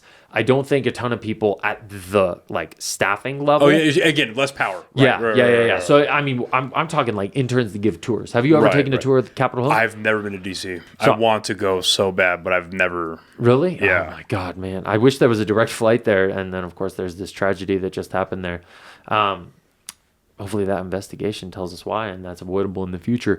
But it's so pretty, and it's. To me, again, I walk around and I'm inspired. Like I look at the Capitol or any monument and I'm like, oh my gosh, it is crazy that this is like the heartbeat of all of it. It's just happening, and it's this big living thing, and I think that's just not been conveyed in a movie that I've seen. And I just want that. I want a shot just like Nosferatu of Nicholas's character with this castle in the background, and I want it to be Capitol Hill, and I don't want any other person on the National Mall. Or something of how tiny a human would be right in front of the Washington Monument. Exactly what I was thinking. And talk about isolation. Yep. Hearing you describe that, it's almost, you're talking about the small people that make up the big machine. How small. And it's almost, it's how do people operate without getting swallowed by the beast? Like, how do they operate? Yeah. How do they keep their sanity around where they're like, they have to work in this machine. They recognize they don't have a ton of influence alone, but they have to keep doing their part. But you're more important than the person that just got hired. Right. Like you don't give tours. They give tours. Don't talk to me about that. I'm more important than I'm going to respond to these. How do they work in their own egos? And they're bouncing around, and it's happy hour every single day and brunch on the weekends, right? Yeah. Because that's just kind of like what goes on there for the most part. And I might be generalizing a bunch, but I'm going to take those generalizations and write about it. Well, then you also have like the money issue where it's like these people that aren't getting paid a ton of money, but then they're working for these people who make like 25x what they do.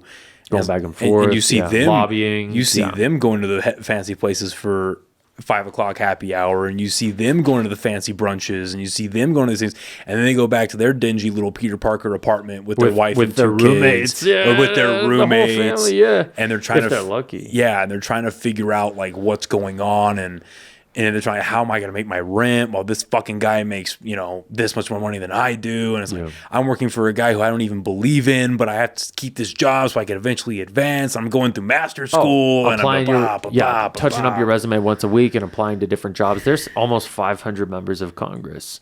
Those people bounce around a lot. Like, there's a lot two, to milk 3 jobs there, a year. I mean, you got to move up. You got to work your way. I mean, you're going to the same building. Yeah. You might as well get the better job while you're there, and it's not, they do get paid some money, but it's also just a ridiculously expensive city.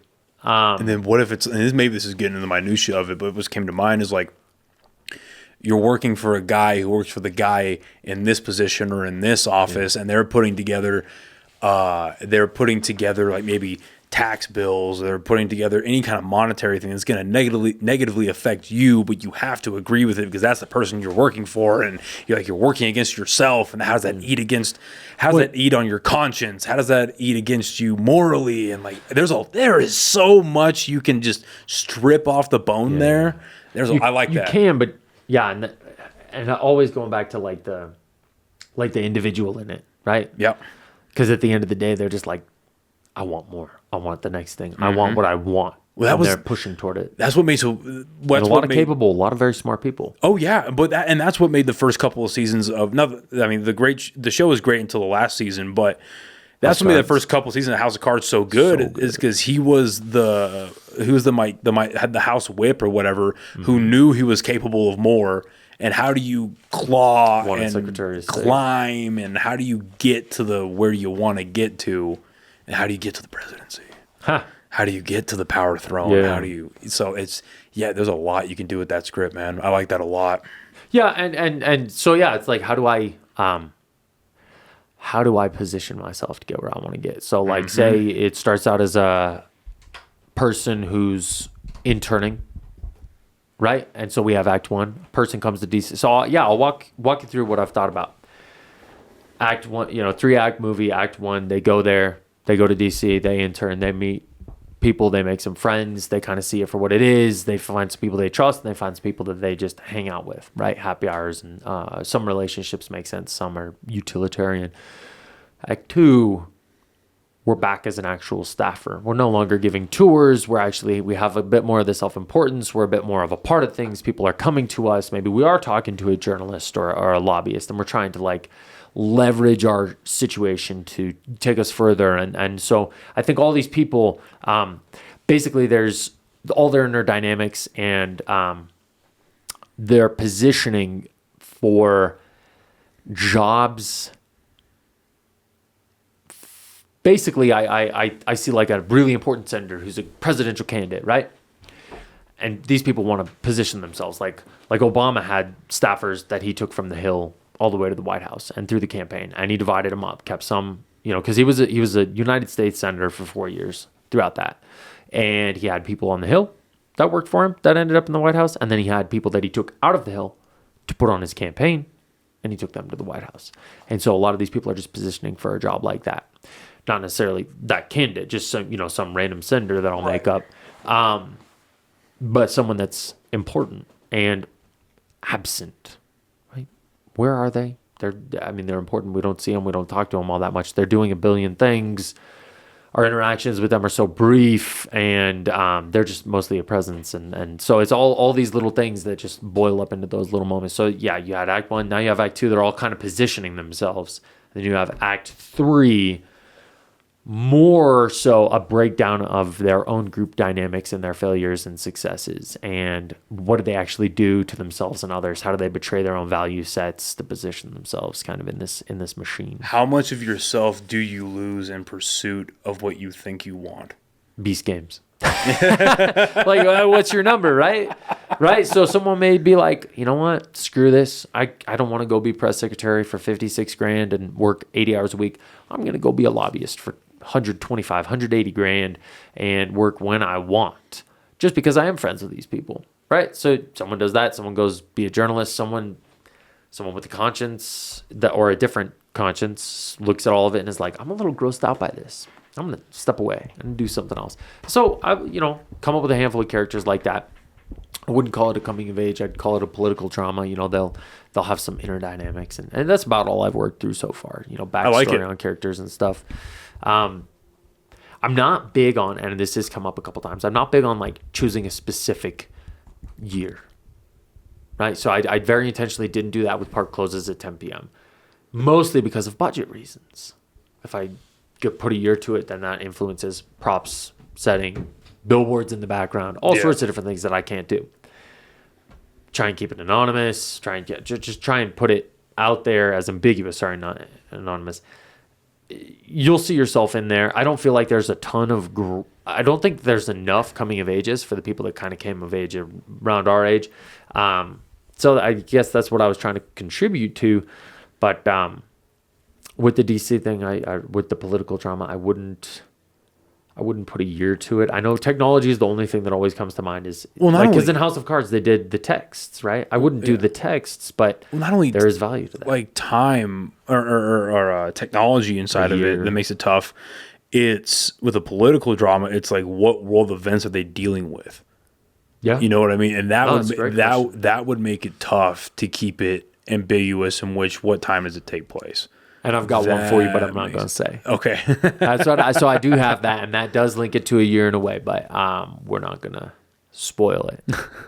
Well, I'm excited to see what that turns out to be. If I had to, because I'm like 20 pages away from finishing it, but I've been reading this book by Annie Jacobson called Nuclear War, and it's an account because she interviewed dozens of people, going from my people in Los Alamos National Labs to former secretaries of defense and state and different world leaders and all this kind of stuff.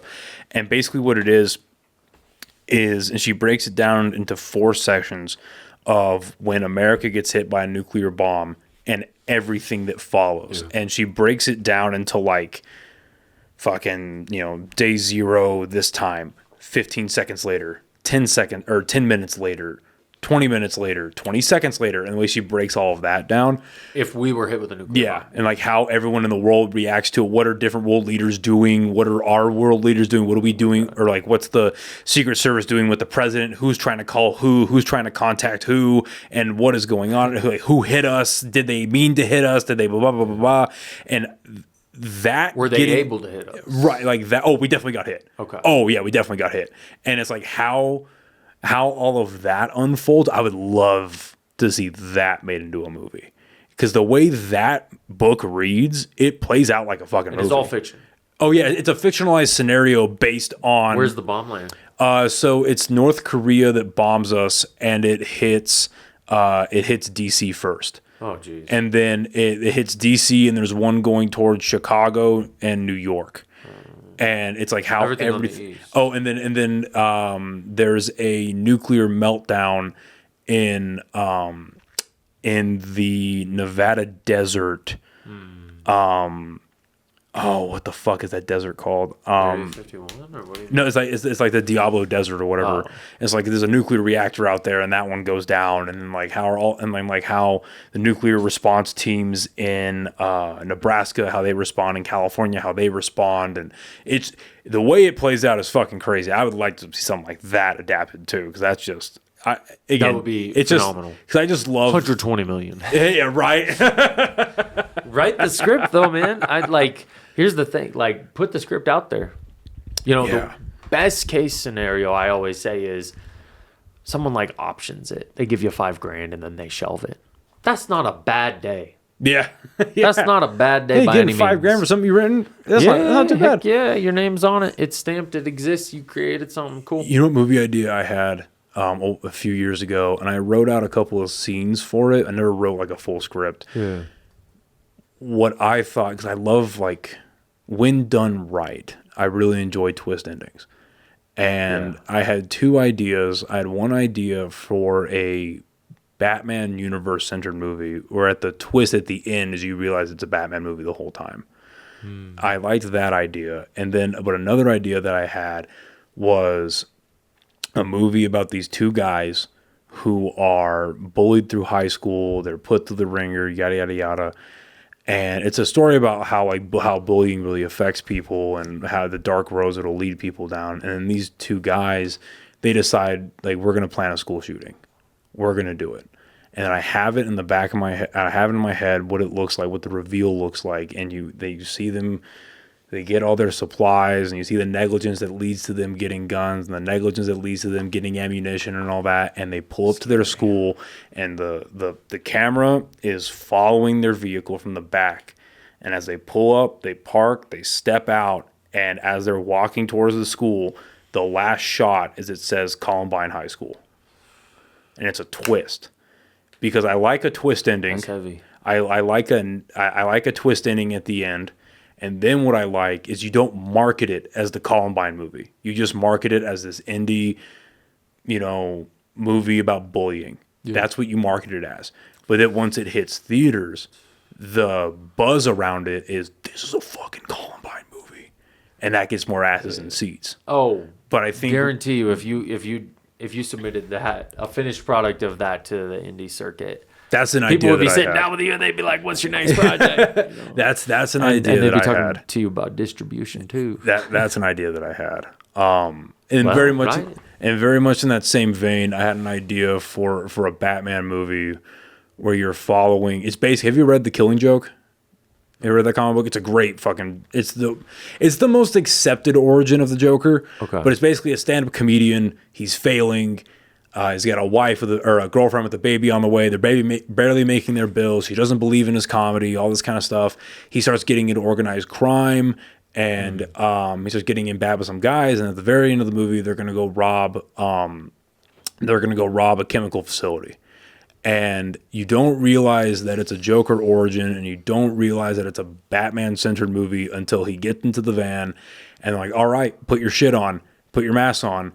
And he opens it up, and it's the Red Hood from The Killing Joke. So it's an iconic cylinder red hood that he wears in that crime. And then you just like, oh, it's like a red hood. What the fuck is that? And then he gets out, and it's Acme Chemicals. It's like, oh shit. And then as the the alarms are going off and everything. You have an outside shot and you see the bat signal.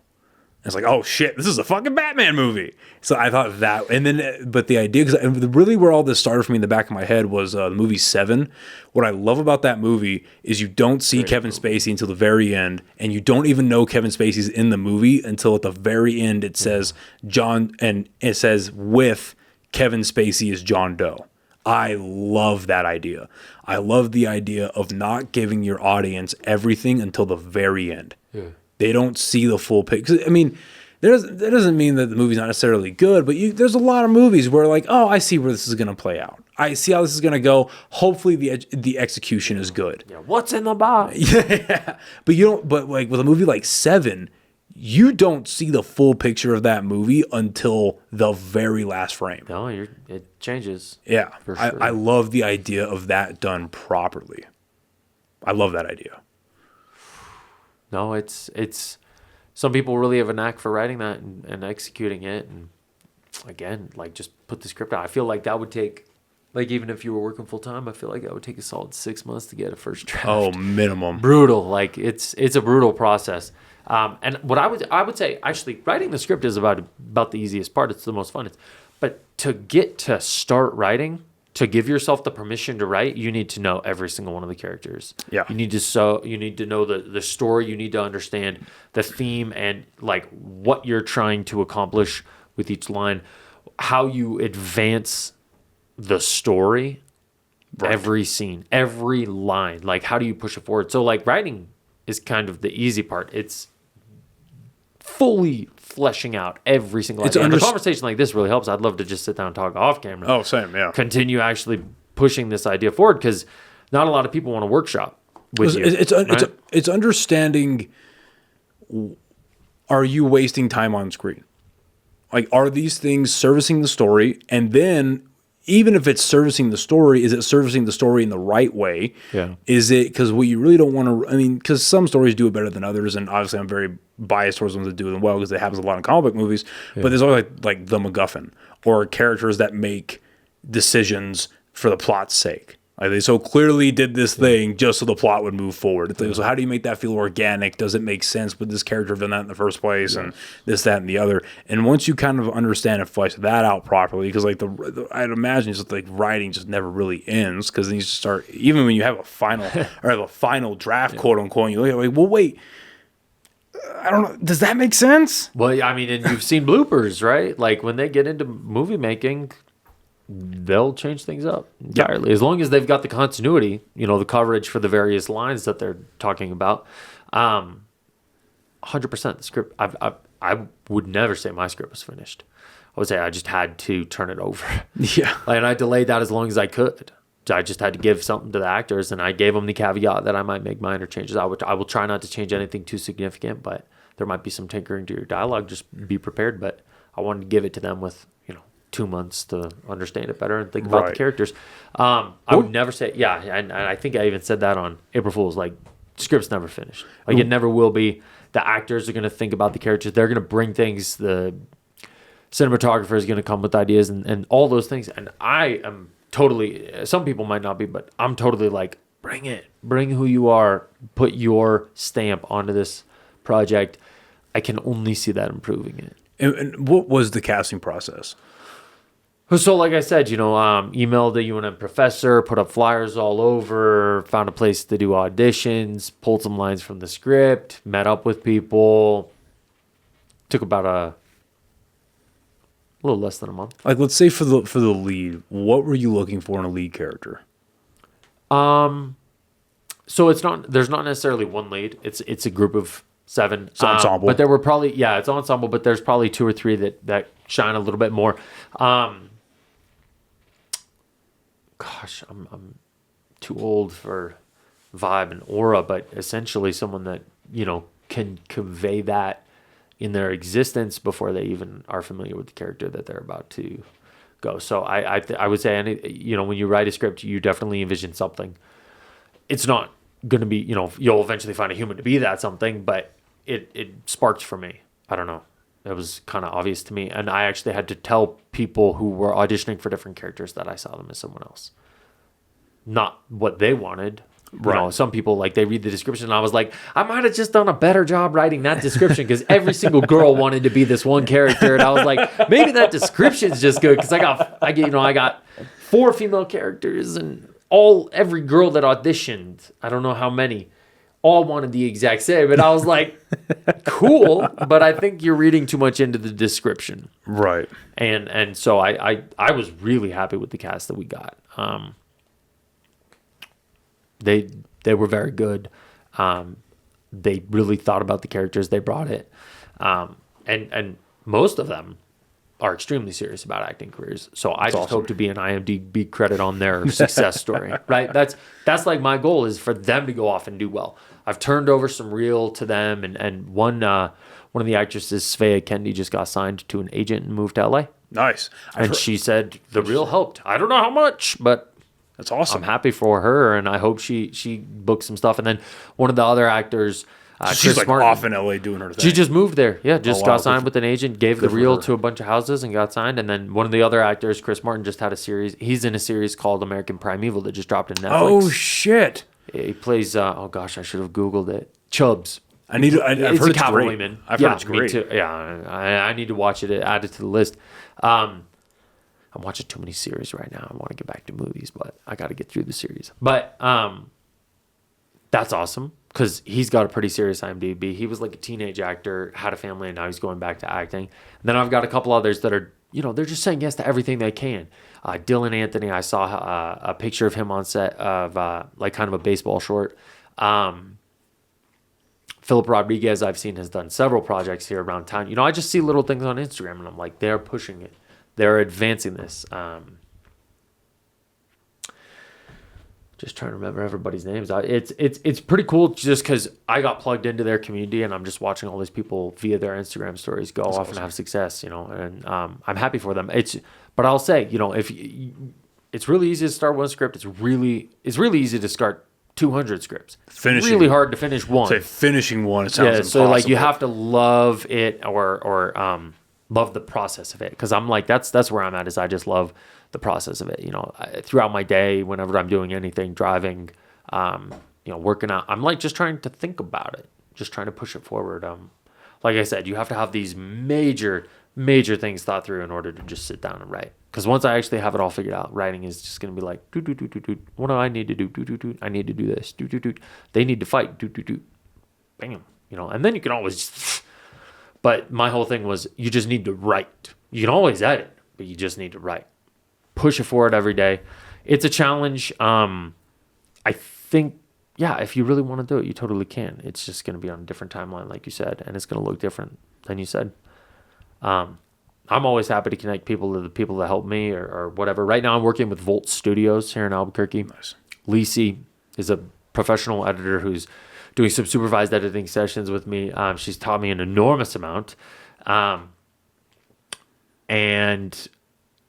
it's amping up the movie so much more. So like, again, I'm like, bring what you have, put your stamp on this project, because I only see it being positive. Well, and I've heard that a lot, where the movie gets made in editing. You know what I mean? Like, that is the big... The story changes. And so, like, for you, what are some of the more unexpected things about the editing process that you didn't know you were going to run into? The first problem that I saw immediately was a lack of B-roll. Interesting. For people don't understand what B-roll is, if you could just quickly... Yeah. So I saw, when I first went in and watched everything, I saw a lack of like establishing shots and just shots of like hands on table. So like us sitting in this studio, we've got 2 cameras pointed, and we could also have a shot of our hands fidgeting, or a shot of the building that we're in, or a shot of opening the fridge and grabbing the drinks, like stuff like that. And I'm like, sometimes you just need that to like push something or add context. So what I found, and what we've been doing in editing, is one of the things that I was committed to was, since I knew that we were restricted by time, I didn't look at it as a money issue. I looked at it as a time issue, right? Time on set, time filming equaled cost. So if I reduce time on set, reduce time filming, it's lower cost, which means please keep the camera on.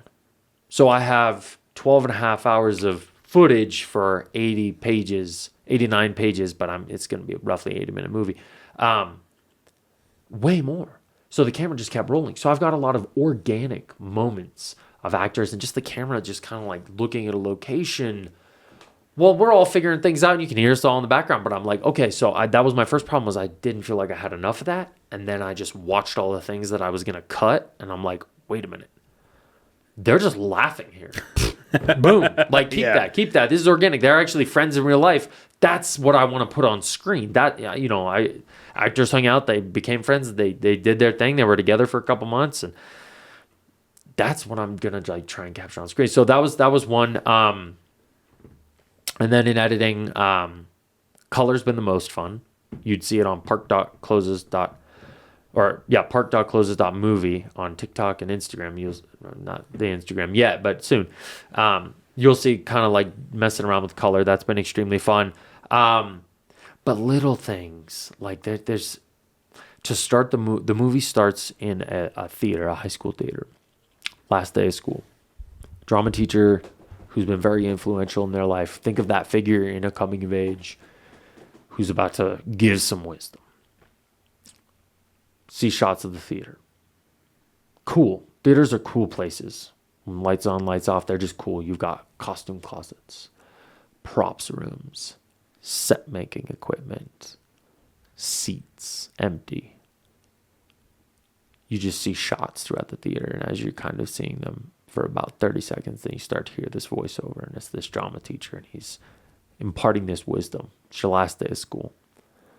You've messed around, you've got to know each other, you've had a great time. Life starts today. And his primary message is, life's going to throw stuff at you. We've been talking about this. There's obstacles.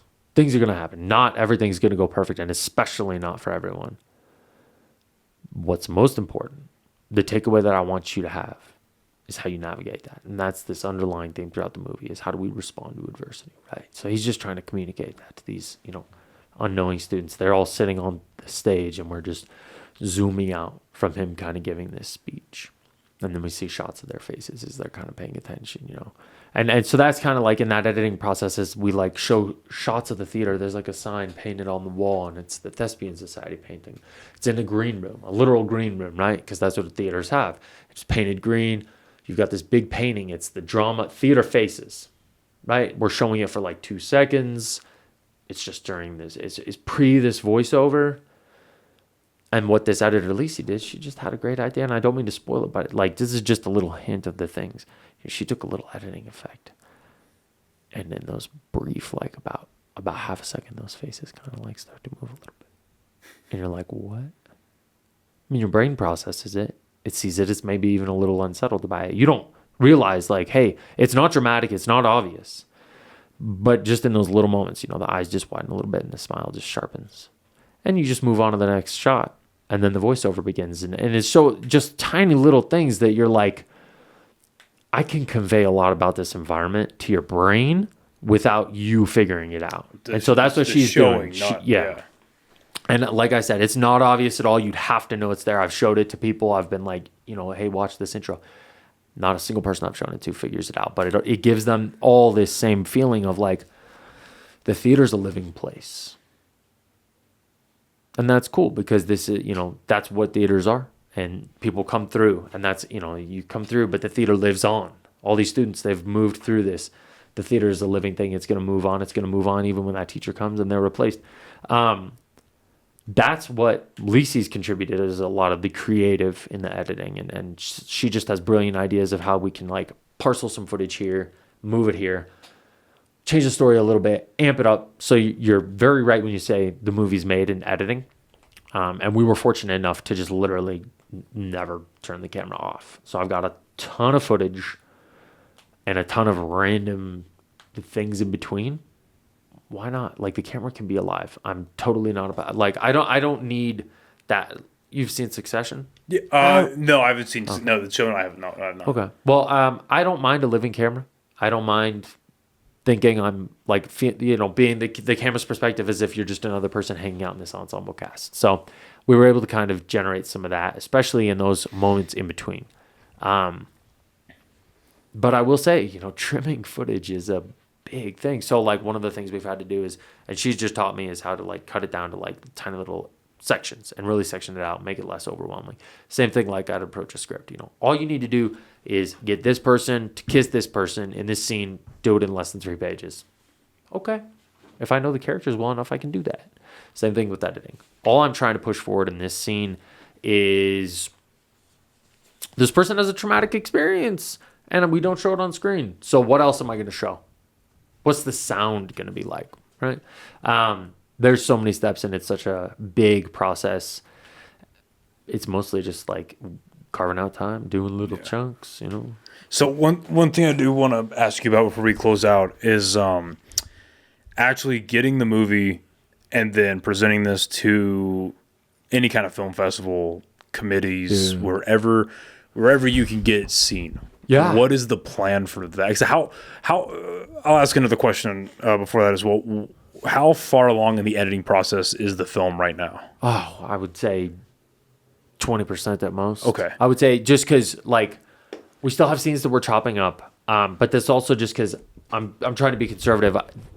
I just always account for the things I don't know. Is there a timeline for we need to get done by this day, or is it just hey, this is going to take as long as it takes? Yeah, no, I'm counting on having it done by the summer. Okay, for sure. Right now, like I said, I'm working with Volt Studios, a couple hours a week, supervised editing sessions, and then just taking time off. 1 day a month, taking a day off a month from work, and just sitting down on the computer and editing for 8 hours. And I might bring in this other editor who's a bit more of a technical editor who will just be able to power through it, but he's just committed to a couple projects, so I won't get him for a couple months. We've touched on this a little bit, but I just think it's so fucking cool how many resources you've been able to garner. It's incredible because I'm a benefactor of that for sure.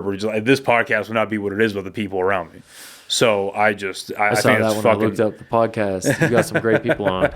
So I think it's great that you've been able to garner this community around you and these amount of resources around you. It's fucking sweet. So you're about 20% into there. Yep. Goal is the summer. Film festivals. Once it is done and you have your final draft of this film, what is the plan? What is the timeline on film festivals? How do you go about submitting a movie? It's a great question. So I've vaguely Googled it, just kind of in I want to start being aware of that as this continues to move forward. It's my understanding that there's a couple different websites where you can upload the project and then you will submit via those websites. So I also understand that there might be a couple free festivals, but cheapest is about $15 and most expensive is about $300, and you shoot it out there into the wilderness. Some festivals are, they all have different rules and guidelines.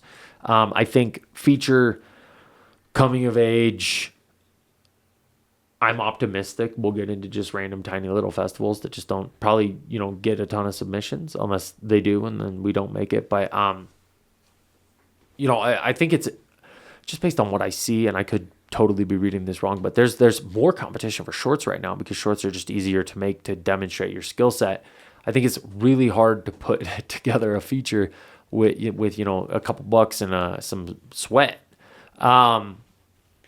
So I'm kind of hoping that the lack of films in my category will help. So that's fair. Who knows if it will? It's a real thing. It is. Just inherently, it takes. Even if you had all the resources in the world, it takes more time to make a feature-length film than a short film. So inherently, you are correct. Do you have any film festivals outlined already that you're looking at, or what's the time frame in doing so? A couple in college. So it's my understanding the film festival circuit is a 2-year thing. And when I say some have specific rules, some will only accept it if you're going to premiere there. So I'm not setting any expectations on where we'll actually premiere or what we'll get into. I'll put it out there for a couple months, put out the applications, and then I think you start to hear back about a year from now. I'll start hearing back on most of the big ones, and then it would go through the cycle then. And then if none of them have any sort of premiere rules, maybe next fall or winter we'll do a local premiere here in town, and then hopefully it'll just ride the circuit in 26 and whatever it gets into, it'll go. And I would totally travel if I don't have a family by then. I'll totally go to every film festival, and I don't anticipate anyone having questions or having conversations about it, but I think it would be cool to shop my next project and just introduce myself to some other people. And mostly I see that as my opportunity to give back. One of my biggest motivations to edit right now is everyone else gave something to this. I owe it to them to see this through and for it to be a quality product. When I take it out there into the world, I want this to be hey, this was this person's first job as director of photography. this was this person's first opportunity acting, and now they've done these 3 other projects. I want this to just help everyone else that contributed to the project. And for me, I'm like, not that I'm done with it, but I'm going to be very happy with it as a finished product and putting it out into the world, and knowing that I have to continue on with other things like this other project, because this point, based on, I listened to this podcast, and I'll wrap up. No Film School podcast. Pretty good podcast for people that don't go to film school. Dude, have you listened to it? No, but I just real quick. So I was in film school for a semester. Hey. And I ended up getting out of film school because the Army decided to cut the funding. But yeah, it happens. But it was funny. I remember in the very beginning, I did it online through UNM, and I was in this class, and the instructor had set up individual Zoom calls for us in the first week to speak with. And I think there's only like 6 people in the class or whatever. And so we get on Zoom, and he goes, "Hey, we're introducing ourselves to each other, whatever." And he goes, "So why are you taking this class?" And I was like, "Well, I mean, I want to get into the film school. That's going to be my major, and this is Intro to Digital Film Production. Seemed essential, so I just did it." He goes, "Okay, I'm going to stop you right there.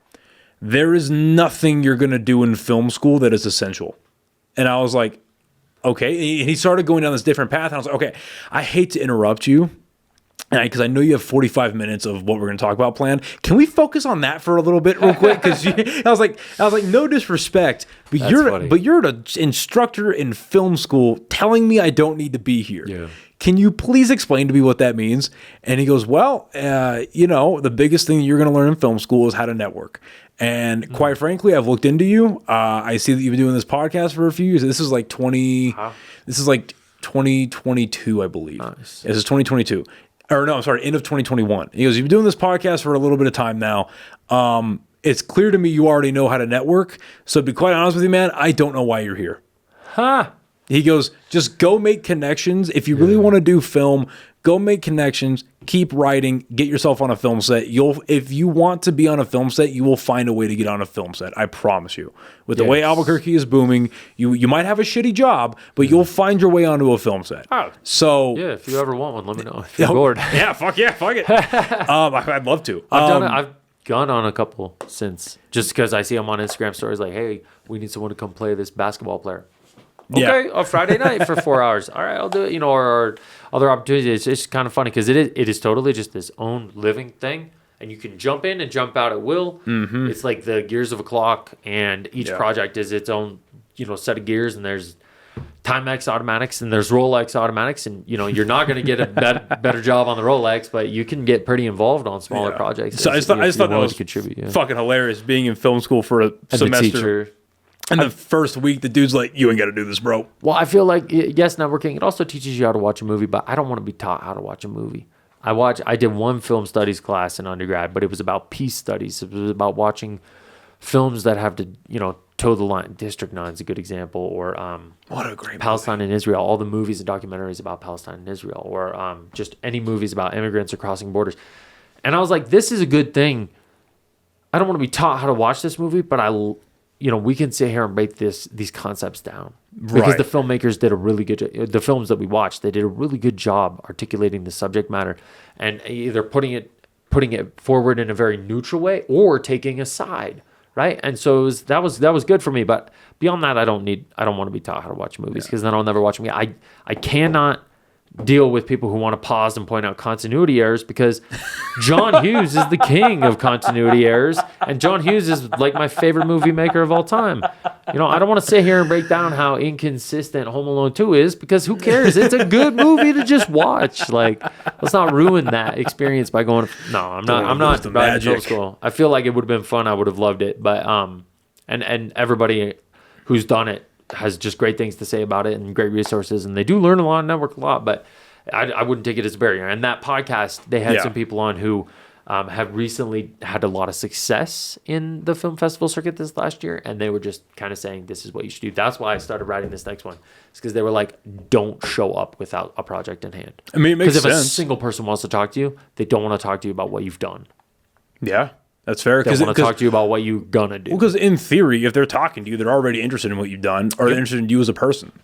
Yeah, whatever skill set it was. Because, I could say, what skill sets did we bring to my set? Well, maybe it was organization, or maybe it was just the attitude that we're just going to do it. Yeah. And or maybe they're like, oh, this just looks pretty, or oh, the movie's brilliant. I don't care. But finding that reason and then just being like, well, whatever it is, here's what I'm thinking. Yeah. Well, listen, man, this is fucking awesome. Yeah. I've been waiting to do a film-based podcast for a long time. So this is a lot of fun. And I want to tell you this on camera before we wrap up here. That trailer that you showed on April Fool's, enjoyed it. I liked it a lot. And I'm very excited to see what you have coming out as a full feature. I'm very excited. It's going to take some time, but whenever it does come out for that premiere, I'll be there. Because I'm very excited to see what you come out with, man. It's cool to meet somebody. In general, it's cool to meet people that have a passion for what they're doing and have a vested interest in what they're doing. But you have a real passion for what you're doing, it seems like. And the amount of time and effort and just everything we've outlined over the last 2 hours, I'm very excited to see what the ending product is from this project. I'm very excited for you. Well, thank you, but I would also echo all that back at you. Like, I mean, building this podcast, this is a very impressive situation that you have set up and continue to push, and ditto on the passion, ditto on the work effort, ditto on the follow through. I appreciate that, man. So where can everyone find you on social media, and then how can they follow the progress of the film? Yeah, so right now TikTok, who knows about TikTok, but park.closes.movie. And then I also made the Instagram, but I just haven't started uploading. I've actually recruited someone to help with social media, so they'll do all that. Park.closes.movie. And if you really want to connect with me, or if you really are trying to make a project or want to be connected to other people, Ben Wild 12 on Instagram. And then is there any way people can support the project right now or support you in your endeavors? Is there anything like that? just be following the Sweet. TikTok probably. Perfect. Comment. All right, man. Well, this has been a blast. I'd love to do it again sometime. Get some more people in here with you. This has been a pleasure. Thank you, everyone, for listening and watching, and we'll see you next time. Bye, everybody. Adios. Thank you. Thank you so much for listening to this episode of the podcast. If you like what you've seen here, please share it with as many people as possible. Follow us on YouTube, Spotify, Instagram, Facebook, Apple Podcasts. Like, share, comment, subscribe, all that stuff. It really does help out the podcast. And if you're feeling extra generous, feel free to subscribe to our Patreon, which I have coming soon.